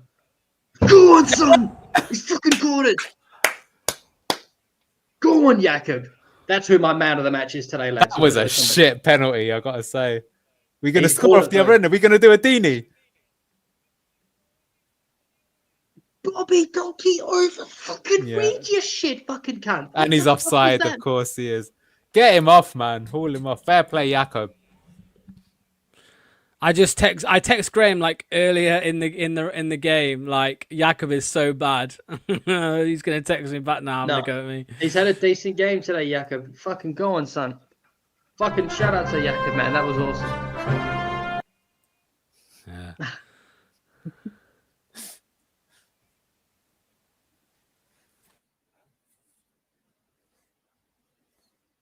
Well, that's a let off.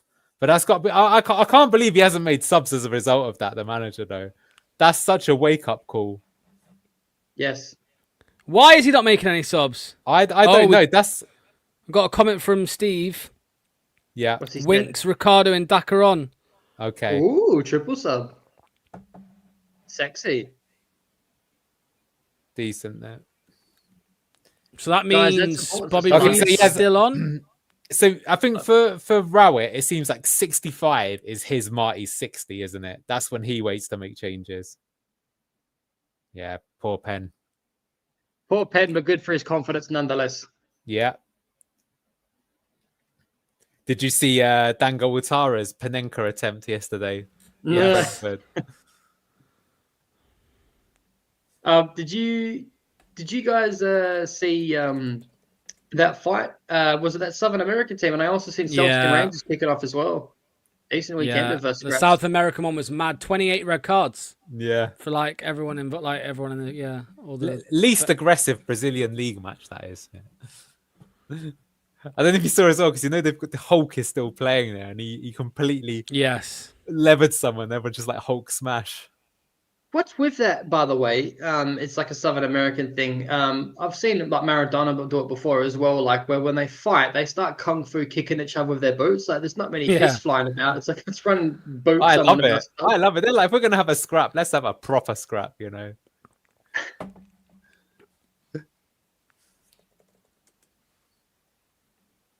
I don't know why people don't do it more. Like, if you really care that much, like professional or not, like if you're at the high level and you care so much and you're a competitive bastard, and that's the reason why you're a professional football player, there should be like a rage moment where just two players just don't give a shit and just square up and just fucking lever each other. Fuck it. Take 6 or 5 weeks off. Who cares? You've got enough money to take It's the like fight. ice hockey. Yeah. Well, let- do you know let- what? let- I think you've Are called you it, Luke. They JJ and don't have Hamza that off? passion, do they? Yeah. Sorry, anyone?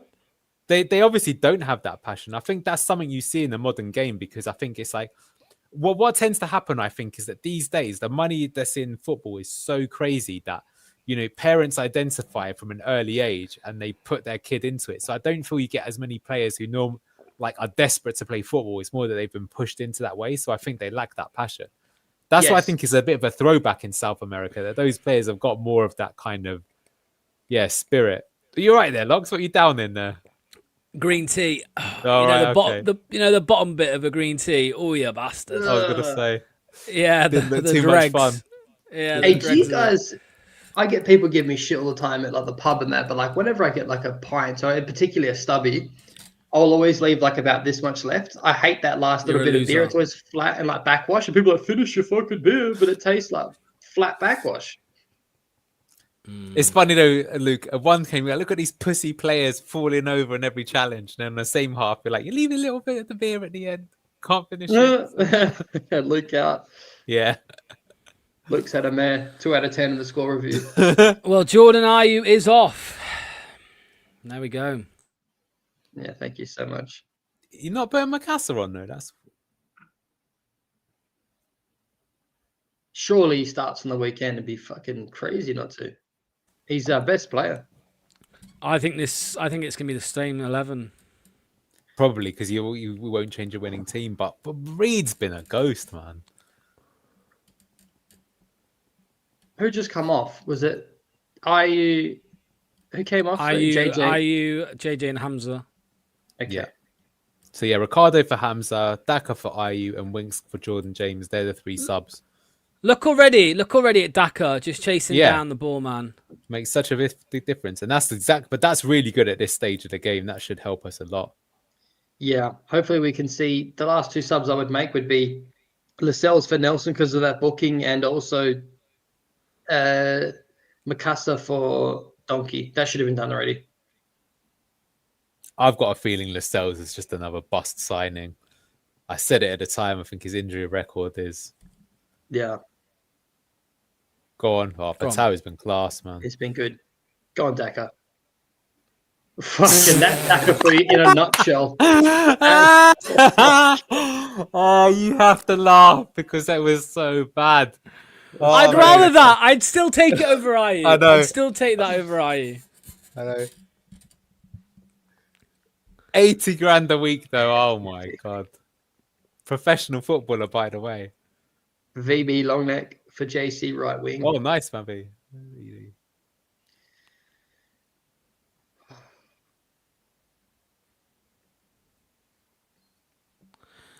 IU off. I've entered the chat, says Ragsy. Well, sorry to break it to you, mate. IU still got more goals than Mavididi this season. You, my friend, are taking a ghost chili pepper. Yeah, you better do it, Ragsy. You can't bitch out. I did it. How crazy is it that you're probably going to win that bet, Locks, and you're going to win it with IU being on 4 goals? That's insane. Yeah. And you're not even going to be happy about winning the bet either.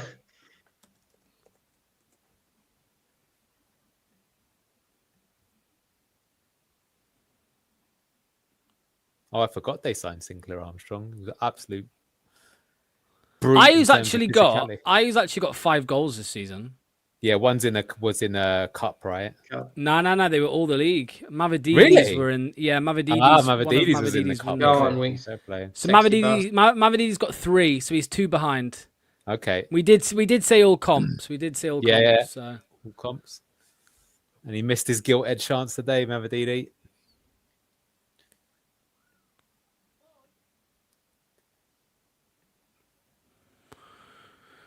You got to wonder if ditching Vardy cursed us. We'll never have a good striker again. We'll have a good one day. It just might be 20 years. Yeah. This won't be a Vardy, though. There will never be another Vardy level striker ever.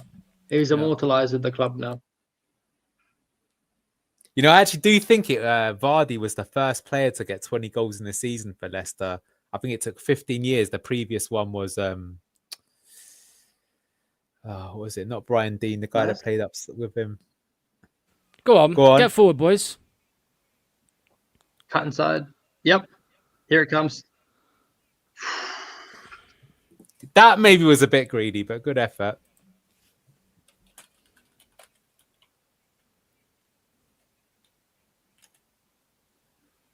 David, just give us the kiss of death.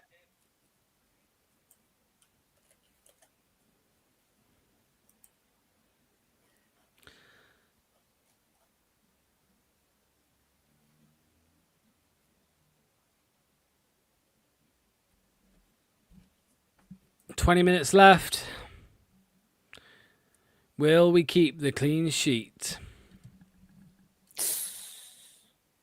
How has Picasso not come on for this donkey yet? Is baffling.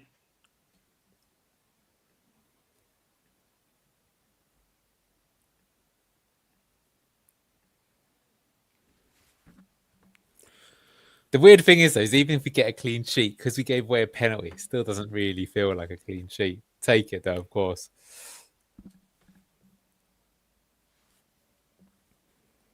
Nice. Yeah, I'm surprised Newcastle ain't Lovely. Great play.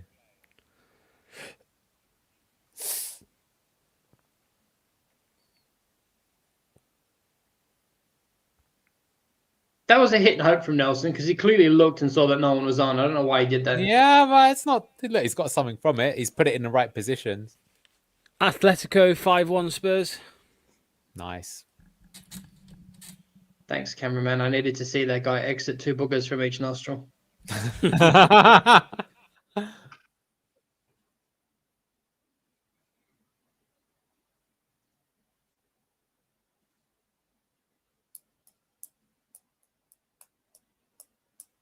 Another long throw coming. West Brom playing tomorrow, right? They're not playing today. Is that right? Yeah. Okay. Ooh. Oh, Nice, still in. still alive. Oh. Donkey was in space there. Should have passed it for toe. Megan. Oh, God. Yeah. He did. Go, score. Oh! I thought he'd scored there. Imagine. Yeah. He deserves that. Wait, I'd say he deserves the goal today. He's already scored. He deserves another one. He's been absolutely outstanding today.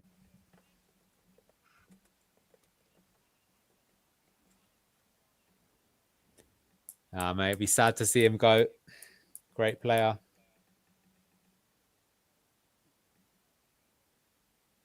That's so good. Does it come off the crossbar there? Yeah. Great effort.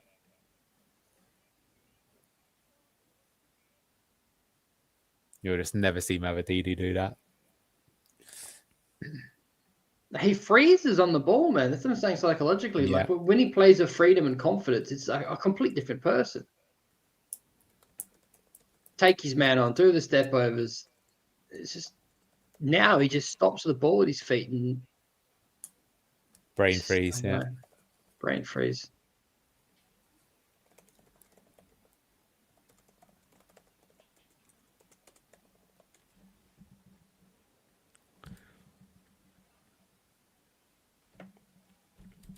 We can't not keep a clean sheet, surely. Don't jinx it.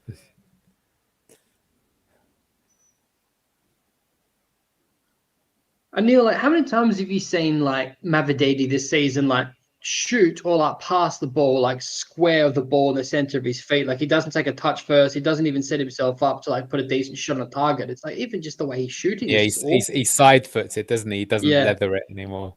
He hasn't got the confidence that he'll power it in. Apparently, Lewis Hall is like completely pocketing Lamine Yamal in the Champions Wow. League tonight. Yeah.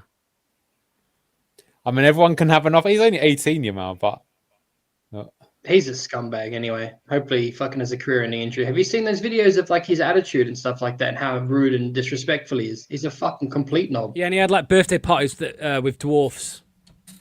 And he did. He hired dwarfs for his birthday party. I bet. I mean, his dad's really young, isn't he? I mean, he's probably not got the best role models in his life. But I was going to say is that he scored 50 goals at 18 years of age.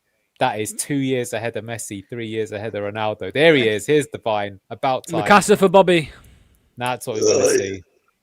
Or was it for Mavididi? Nah, there we go. Bobby staying on. Perfect. Any wingers on the bench today? Any what? Sorry. Is it Duane Richards or Jeremy Monk? Yeah, on the bench Duan. tonight? Duan Duan, and is Monga, it? both. Yeah. So they might get 5 minutes, Yeah. something like that. I don't think it'll be Monga though. I think it'll be No. Richards. Richards maybe. I've got I a mean, weird if it's- bingo question for you guys. Go on. And Neil, have you ever seen a centre back forced to play as a keeper because of a red card and then make a save? Yes. Nice one. Send it to A Harry few times I Kane. can't- Yeah, Harry yeah, Kane yeah. went in goal. But he's not a centre back, is he? What I was going to say is, I forget which game it was, but there was one game where that happened, and the centre back that was in goal legit had like a 10 out of 10 game. And by the end, they were like, "Have you considered a career change?" Like, he was so good. You could tell he wasn't a goalkeeper, right? He was still basically pure reactions rather than having finesse technique. But it was quite impressive to see. There's a few that have. I mean, I think Rio Ferdinand and John Terry, they've both gone in goal before. John O'Shea as well. Yeah. Is he? I had to go on goal because our keeper came like 10 minutes late, 5-a-side the other day, and it was the most stressful experience ever. I was like, It was pretty good for you though on keto, mate. Just standing in goal. Dude, having no carbs, and I've got sparring tonight. I'm going back to boxing tonight, and I'm stressing. Oh, that's poor Mikasa. Poor touch. No, what are we talking about? Oh, already made an impact. No, he looks so much better than in the team already. Literally.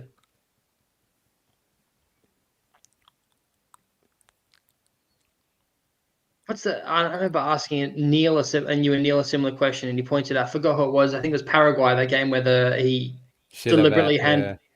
That is so good. Oh, what do you mean the Uruguay Suarez. one where Suarez? Yeah, Uruguay. Yeah, Suarez. Yeah, That is so good, and the celebration from the pen save as well.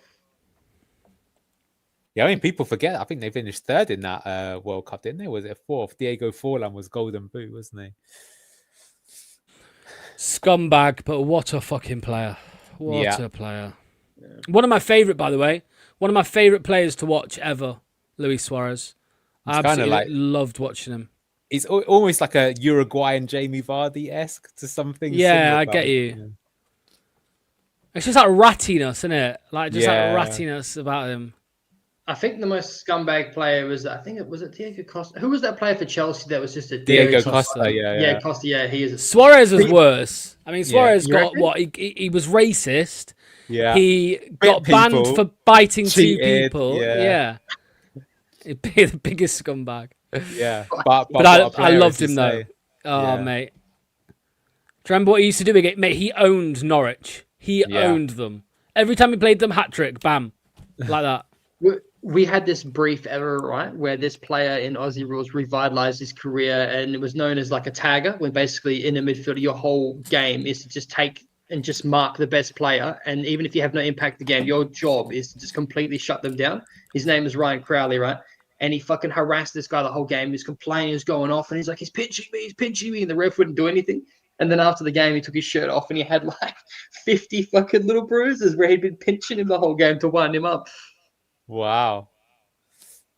Well, we won a cup final doing that once. We had the Swedish player Pontus Kåmark and the man Mark Juninho from Middlesbrough went to Atletico Madrid. Didn't give him a kick the whole game. It worked. Yeah.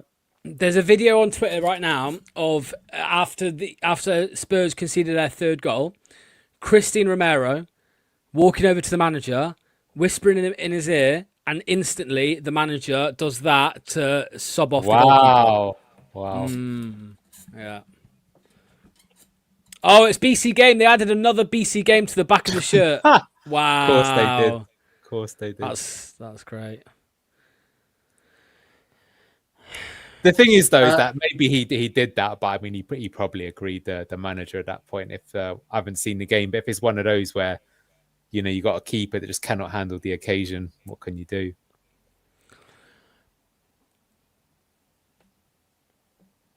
Like, do you remember when we played Wolves, that Danny Ward? I mean, we should have done that in that game, if you ask me.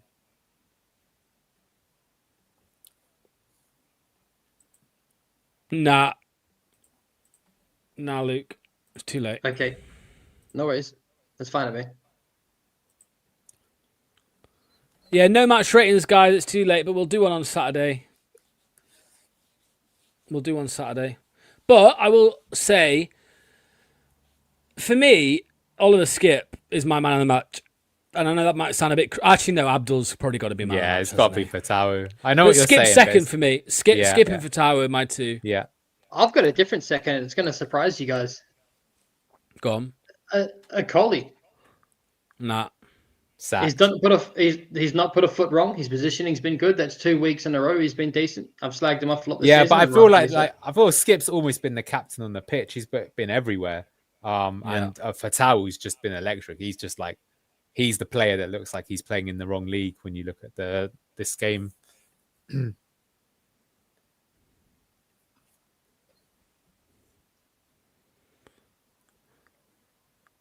That's correct, Brandon.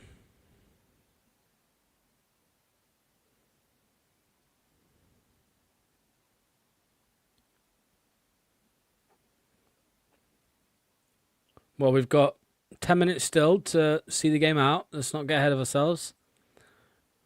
Luke might be calling Oliver Skipper CUNT in about 10 minutes. Yeah. But do you know what's nice, though, is that the lineup we've got now is actually stronger than the one that we started with. So if anything, I do feel more confident now than when we started the game.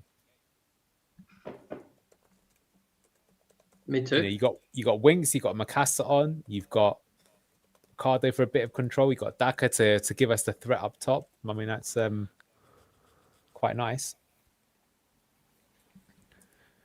Even Luke Thomas has had a decent... Yeah, I'd agree. Yeah, Luke Thomas has been good. Beautiful Very ball good. like that. Since Rowett's come in, he's improved, I think, both the fullbacks a lot because, as I say, they're not inverting in. They're just playing more as traditional fullbacks, which means they're not getting caught out defensively. They can also add to the attack at times, and we just look more organised. So, yeah, sometimes you don't need to overthink it.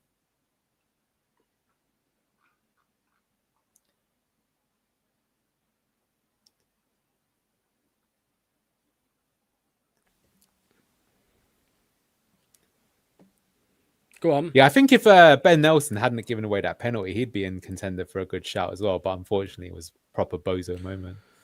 Well, someone said that apparently out of all the players who started the game, the only one under a 7 rating on like all of the apps is Mavididi.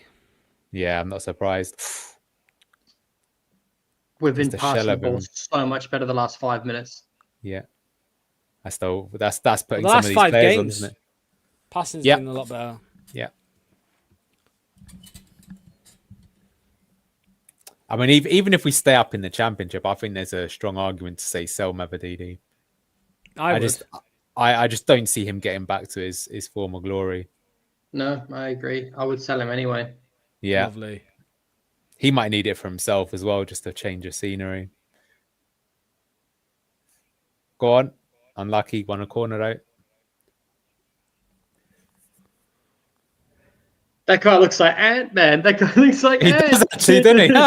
Looks like Ant. He really does. Oh my God. Fucking Ant. Separate them, but find out who that is. Who is that? Is It it- looks like fucking Ant. Was his number 3? Oh man, that's so good. Yeah, number 3. It's- Number 3. I'm gonna have to look this up.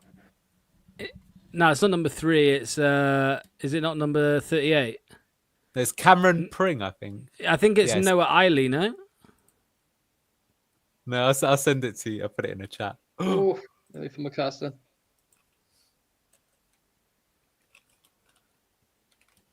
It is. It's Cameron Pring. I'm sending that to Ant right now. Is that you, mate? It's fucking Ant. Oh my God. He's even got the hairline. Yeah, that's the thing. Fucking Ant. And the facial structure. Fucking Ant.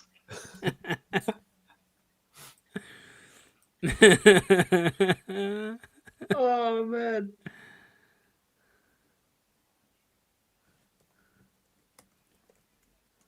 That's one way to watch the Foxes play for the opposition.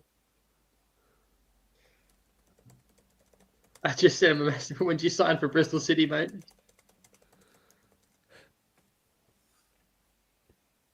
Just don't concede.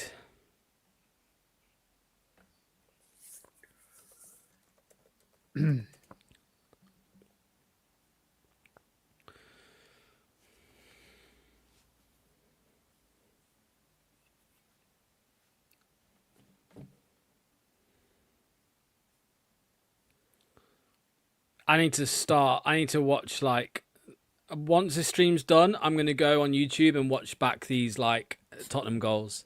Yeah. I want to see how bad this goalkeeper really was. Apparently, it was his first start for the club.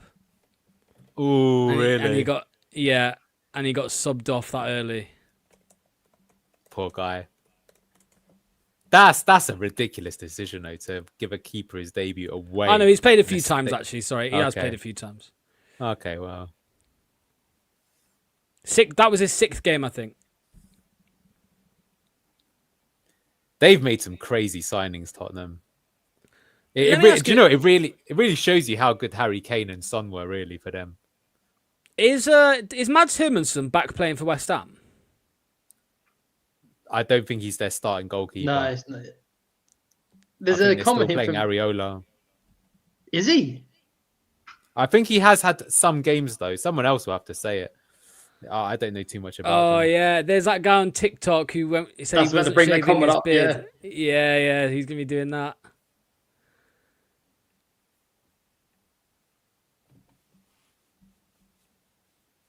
Two 0 still. A few minutes to go. Approaching the 90th minute. Bullshit. Sounds bougie as fuck. Skip. Yeah, we've said this for months, Monos of God. Skip needs to go full skinhead. It'd probably make him look a lot more intimidating as well. Grow a beard. Maybe he can't. Yeah. Apparently Mads is starting for them now. Oh, he is? Okay. Fair play. I mean, you got to say, yeah, Nuno's done a great job because they look dead and buried, especially in his first couple of games with them. But Excuse me. They'll be legendary if they do actually stay up over Tottenham. Go on. Richards is coming on, by the way. Yep, cool. For there's 1 minute cameo. Corner flag. Yeah, I was going to say, will Richards even touch the ball? Probably not. That would piss me off if I was a player. What was I going to say?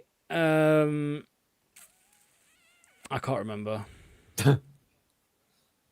Oh, yeah. Steve at 9:01 this morning messaging our chat and says, I had a dream that we beat Bristol City 2-0. That's what Steve said. Steve, what are the lottery numbers, mate? Put them in the chat, please. Share the wealth. Steve's racist. Steve said Richards was coming on and then he realised it was actually Aribo. Yeah. Oh, Steve. Racist clairvoyant. Clairvoyant. Oh, nice. Fucking Nice. Winks, man. That was sexy shit. Talk shit now.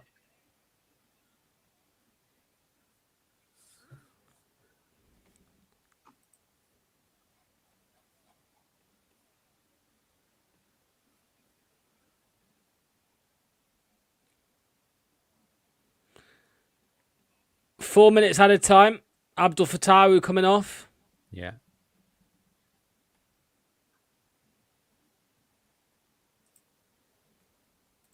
Steve's blaming his racism on the bloke next to him. I think, to be fair, what he's done is he's doing this so Abdul can get his standing ovation, which is good, actually. I think that's good management.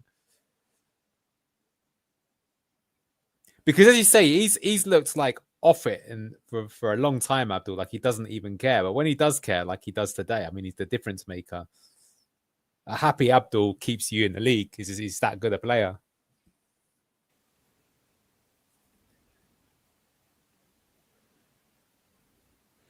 Would conceding a goal here feel like a loss? It would for me. No, it wouldn't, but it would just be so frustrating. Go on. Because I just think he's fucking hell. This is what we were hoping Skip would be like in the Championship. Absolutely everywhere. His touch map will look like a rash.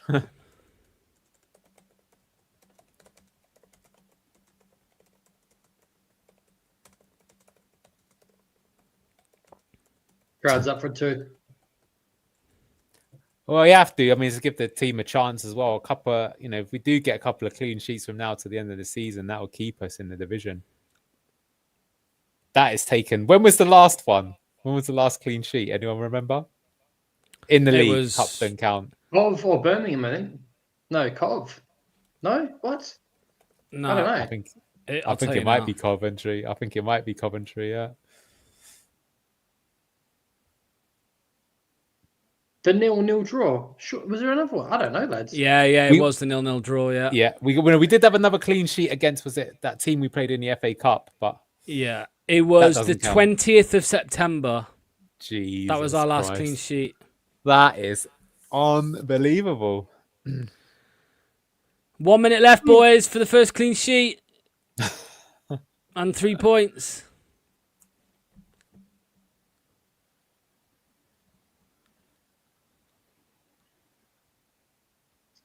Luke, when the game finishes, don't turn the stream off, yeah? What do you mean? Like, leave it on for... You know you normally turn it off. Yeah. I want to see what happens, yeah. Ants in the chat. Luke, Ants in the chat. Yeah, no, I just told him we're going to pull him out. His doppelganger up. His cousin's been... And you've not been too good for Bristol tonight. Sorry, lad. Not your best game.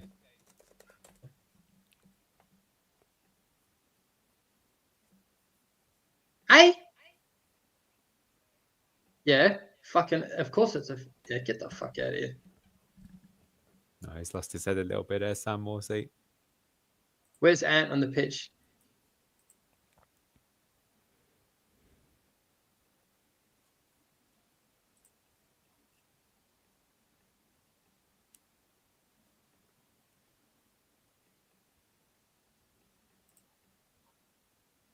Mikasa.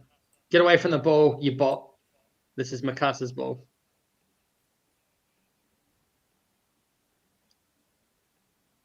Will, if you're in the chat, tell me if you reckon that goalkeeper kit looks like a indigenous design.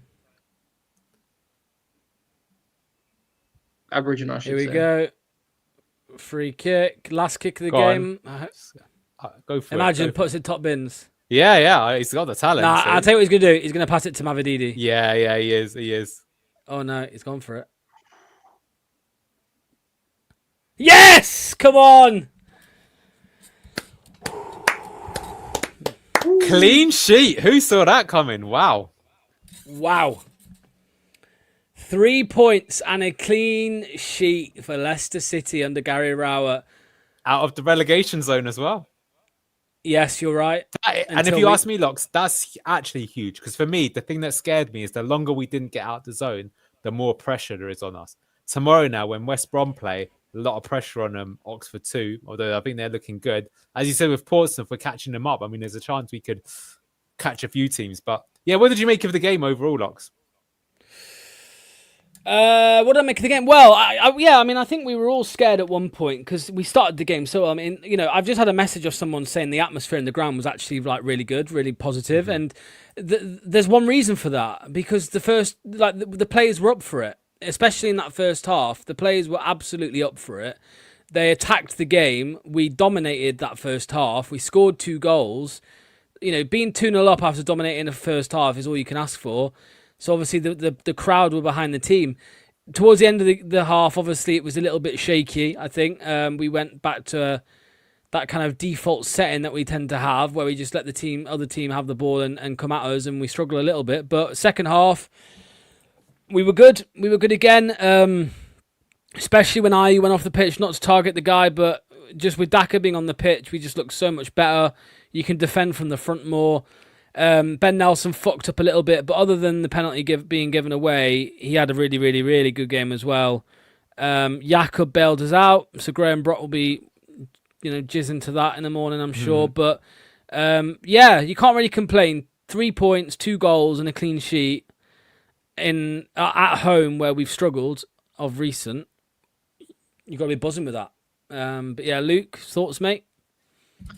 Yeah, got to be happy with the clean sheet. I agree with everything you just said. I hated the starting 11. I complained a lot, but hey, we got the win, so what do I know?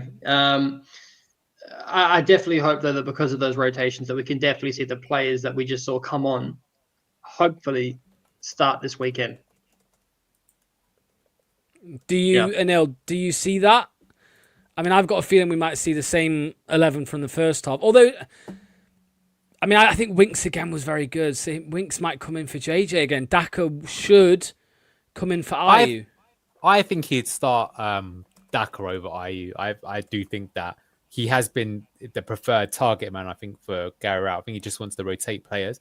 I think the 10 position's a bit of worry for me. Hopefully he provides Macassar, because I still think I think he's absent in most of the games. But look, what I'd say is I think interesting game today. I think I'd only really give us like 6.5, 7 out of 10. But that's not bad. I mean, I was going to say in Nigel Pearson's season where we got 102 points, I think a lot of games were like this. You know, you just pretty okay, did enough to get the job done and win the game and move on and grind out the results. And we haven't done that all season. So a lot of people are asking, was it a 90-minute performance? Definitely not. But I think we were a better team throughout, and I think the scoreline's a fair reflection of the game. The clean sheet is brilliant. Bit of a shame that we gave the penalty away, but look, you're going to get some luck, aren't you, that goes your way. That's good to see. Roll on the next one. And, well, I mean, Divine Macassar said, didn't he? He said, look, once we win a game, we'll start winning a couple. So who have we got next on the weekend? Because that's a huge game. We get back-to-back wins, and all of a sudden, the table could look very different indeed. But you got to say, fair play to, yes, QPR next, and then Watford afterwards. I mean, we got a really good run of games. Have you got the fixture list there, Locks? Yeah, I'll bring it up in a sec. I was just going to say as well, I've said this like quite a lot over the last few weeks, lads, and I know obviously when we talk about the man of the matches in that game, we're talking about Abdul, we're talking about Skip, we're talking about Nelson, Thomas even, I suppose. But you know, how long have I been saying we've not won a game when JJ's not played, or when JJ's not started a game? He starts a game, and I feel like in that first half, the balance, it's the balance, man. That first half, the balance in the team is so much better with JJ because he just covers so much ground, up and down, and it helps Skip out, of course. So I don't think it's a coincidence, really, that, I mean, look, we said it, you know, it was all bleak, right, in January when we found out that JJ was going to be out for weeks and weeks, but it's the perfect, you know, if you had to pick a time for him to be injured, it was probably the middle part of the season, returning late on, and he's returned. And don't even forget, Aaron Ramsey's due back in a few weeks or in a couple of weeks. I wouldn't bother. Can't see him. Yeah, well, I was going to say I can't see him playing. He's not. Can't see him playing. He won't get into the team. It's too bad for him. But Macassar's taking his place. I don't think it's point playing Ramsey as well. Unfortunate. Everybody in the live chat, leave your score. Not your score predictions. Your man of the matches. I'll bring them up before we finish. But let me bring up the fixture list here. So Luke, what are your thoughts, mate, looking at this? There we go. So I'll tell you what, I'll just condense it down to a bit of a smaller block of fixtures here. There you go. So you've got Bristol City, obviously, we just won. So yeah, QPR at home, Watford away, Preston at home, Sheffield Wednesday away, and Swansea City at home. I mean, Luke, you know, I know this season we've learned our lesson as to say easy games or winnable games. We've lost enough of them. However, if we were to reel out again, easy games, this is probably, you know, as easy as it gets, really, on paper. I think, unfortunately, from that, we're going to get 2 draws, 2 wins and a loss. But to me, on paper, and what we need to stay up, I think that needs to be bare minimum 4 wins out of those fixtures. Hopefully West Brom lose their game against Southampton, because then that would keep us out of the relegation. But yeah, mate, I think QPR is the one that's most important to me because of how pathetic we look. To be honest, if you have all the horrible games, I know the Southampton game stings a lot, but to me, the QPR performance was by far the worst we had this season and haunts me the most. Yeah. Anil, thoughts, mate, looking at these fixtures? Well, every single one's a winnable game. Agree with Luke, that QPR performance was the most honking of the season. I don't think we talk about that game enough. 4-0 down at half-time was absolutely awful. That was especially the week after we just beat Ipswich. But, look, if we can get 3 wins even from those 5 games. I mean, what are we on right now? I'm trying to bring up the table as well. I think we're on 38 points. Yes. We probably need 51, do you reckon, to survive? 52? This is a really good opportunity. Let's see. I mean, look, before tonight, I couldn't even see where the next win was coming from. And now it's amazing what a difference it makes. Now you're thinking, oh, hang on a minute. Could go on a little bit of a run here. So let's see. But yeah, I'd expect a few wins from that bunch. And compared to the previous fixtures we've got, this is a time where we've really got to make it count. I think what is nice, though, is that Rowett's come in. He solidified the team. Obviously, you're not going to get instant improvement, but you've seen a little bit of a reaction. And now, I mean, let me ask you a question. Do you think that was our best performance under Gary Rowett or not? Because I think we were very good in that Middlesbrough game, but we didn't win it. Today, we have won it. We've kept a clean sheet. It was good, but to put it that way, I mean, I do think that's good enough. I think we play like that every game. Will we get out of it? Probably we will. Yeah, I mean, I would say you'd probably have to say yes, it was our best game under Rowett so far. I think you would take out probably certain halves under him so far and say they were better. Like the Stoke second half, his first game, the second half of that game was very good. The Middlesbrough game, was good as well at one of the halves. So, but I think over the course of the 90, yeah, and you can't complain. I mean, clean sheet. It's the first clean sheet since September. It's undeniable, really, that was probably our best game in a long, long time. But I mean, Luke said, unfortunately, 2 wins, 2 draws, and a loss, but 8 points. That is. I mean, we would probably take it, right? 8 points would go a long way to staying up, Luke. But then we're going to be looking at teams around us as well. I hate that. I hate going, I hope this team loses on the weekend. I'd rather just sort out our own business from our end so we don't have to worry about those things. Yes, I'd probably take it towards the end of the season if it's what saves us. But right now, man, I just want to see us put a run together, to be honest with you. I don't know, Locks. What I'm trying to say is I don't think Oxford or West Brom are taking 8 points from the next few games. Personally, that's just me. But okay, I don't watch enough of them to be honest. We could be wrong on that.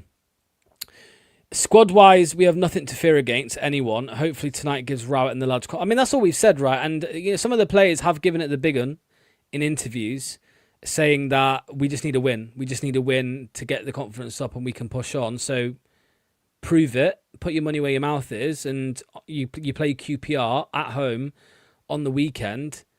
Show up, put in a similar performance, keep those effort levels up, and who knows? Need to leapfrog 2 teams, start to create a gap. Yeah, of course we do, and that is again, it's doable. Looking at the table, I'll bring the table up as well so we can have a little look. Let me do this here. That'll work. Here is the live table after tonight's fixtures. Obviously, West Brom still have a game in hand. They play tomorrow, so do Oxford.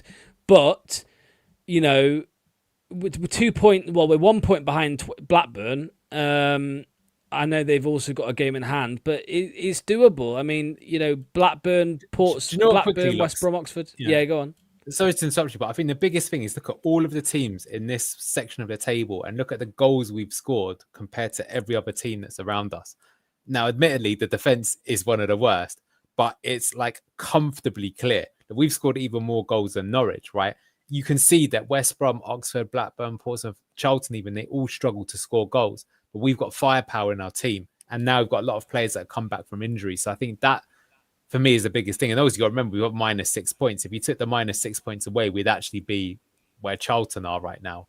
So what I'm saying is that, like, if you look at that, we're kind of in a false position. So in theory, yeah, you're right that 8 or 9 points that we get from the next couple of games will keep us, because that will then give us 3 games left, and we probably still only need then like maybe 1 or 2 wins. So I think yes, people say goal difference does matter, because that could be a point in the bank, come the final day of the season. If you're tied on points with West Brom, you're going to stay up because of it. And just to add to that, so if I look at the goals we were conceding under the end of the Marty era and the Andy King era, oof. So you're looking at 3 goals we conceded against Sheffield United, 2 against Cov, 2 against Oxford, 2 against Charlton, 2 against Birmingham, 4 against Southampton, 2 against against Stoke. Obviously, that was when Rowett came in. But since that Stoke game, so Middlesbrough only conceded 1. I know we conceded 2 against Norwich. Ipswich only conceded 1. Bristol City didn't concede any. So there is an upturn in defence. I know we still look a shambles at times. I mean, there was still a bozo moment today with Ben Nelson, right? And there was still some shaky moments. But there is no doubt the defence is slightly more organised now under Gary Rowett. And as you said, Anil, with the number of goals that we have scored and that we are scoring, if you shore up the defence, you will start to win points. That is simple maths, right? You score more, you concede less, and you'll win games.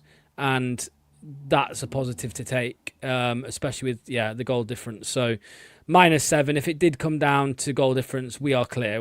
No one's going to catch up with us on that front unless we start shipping 4 goals a game. But which I wouldn't put as past us. But yeah, you never know. I mean, let's just bring some last few comments up here, Luke. I want to get your thoughts on this. Luke Thomas has been great since Gary Rowett took over, but nobody talks about it too much. I mean, we've spoken about it quite a bit today, mate. About Luke Thomas. He has been much better, Luke, and maybe it is down to what Anil keeps saying about how he's not being asked to play some fucking stupid little inverted role. A player who clearly can't do it and couldn't do it. He was being asked to do it every single game. He's no longer being asked to do that. He's just being asked to play as a fullback, and that's probably helped him. Yeah, definitely. Still has his few bozo moments where he blind passes it to no one, but he hasn't absolutely scared me and lost his man because he's been asked to invert, as you mentioned, and being caught with his pants down to no man's land. So I still think he's a bot, but I think he's been much more improved. I do agree since Rowett's come in that he's been one of the more improved players in the side. Yeah, I was going to bring up, let me just quickly see, where is it? Leicester. Why can't I find the momentum? The last momentum for this one. Results. There we go. Bristol City. Let me bring this up as well. Here we go. So where is it, Anil? It's right there. Yeah. So you can see that in comparison to previous games, even under Rowett, even in games under Rowett, and beyond, King, Marty, if we were lucky, you would see a whole half, maybe all in Leicester's favour, or 3/4 in Leicester's favour, and then the other half completely against us. Whereas you can see here how different it looks. It's, we're having spells, they're having spells. And as long as you score during your spells and don't concede during their spells, you're all good. Anil's just messaged as well to say that Harvey Barnes has just scored. But Yamal's just equalised, so he didn't win it for them. I was going to say, that would have been nice. But someone's saying Harvey Barnes is obviously regretting days like this at the King Power. He's probably sad he's walked away from relegation scraps with Bristol City. But yeah, I was going to say, what a player. I mean, I've got no problems with Barnes. It's just the other fucking mugs like James Maddison. Sorry, Luke. Right, we're gonna bring up this video, just a short one from Steve, who is obviously for the first time in a long time happy after watching Leicester play. Here it is. Here we go, lads. 2-0 win. As I said, fucking hell. Oliver Skip, incredible. Abdul, incredible. Luke Thomas, did really good. Shut up, Jack, you bellend. Finally a fucking cliche. Come on, boys. Bipolar FC is Steve, isn't he? that was Jack final whistle behind him, who he told to shut up. Rocking a Peaky Blinders fucking get up. Yeah, he's like a Timu Tommy Shelby, isn't he? But yeah, Tommy Shelby. Jimbo Fox. I think Thomas took a ball straight in the nose today, got straight back up. Steve was saying 3-0, 2-0 all day. I think. Am I right in saying that Stoke have beaten Ipswich? Is that right? I think that's right. Yeah, looks like it. So there you go. So they're in the mud a little bit after we got a point from them. So yeah. Anyway, we're going to end it there. Thanks to everybody for joining us tonight. Very much appreciated. A lot of you being here. Shadow at Ice just pointed out that even Vardy has liked the full-time post from the club. Stoke 3, Ipswich fucked up, yeah. Don't forget, by the way, sorry, just quickly, Callum Davidson is on the coaching staff. And for anyone who doesn't know of him, Callum was a pretty good defender for us and Scotland. So he was a left back. Yeah, he was a left back. But there we go. Again, thanks for everyone for being here. Very much appreciated. We will be back tomorrow at 7 p.m. for something. Not sure yet what, but we'll be there. And Ipswich won 4-3. No way. Man, they're so scummy, aren't they, doing it? It's crazy. But cheers to Luke. Cheers to Anil. Cheers to everybody in the chat. Cheers to Steve for the video. And we will see you all very soon. Take care. Bye-bye. No more 200 grand. But our new sponsors, The Beautiful Frame, have smashed it with this Jamie Vardy piece. It's unreal. They're a local Leicester business as well, which makes it even better. And not just City, they do prints for other clubs as well. So it's perfect if you are stuck for a birthday or Christmas present for one of your friends or family. Now, the best bit, they have sorted BTG viewers out with a discount. Just use BTG12 at checkout for money off. BTG12. Grab yours now at thebeautifulframe.com. The link is down below.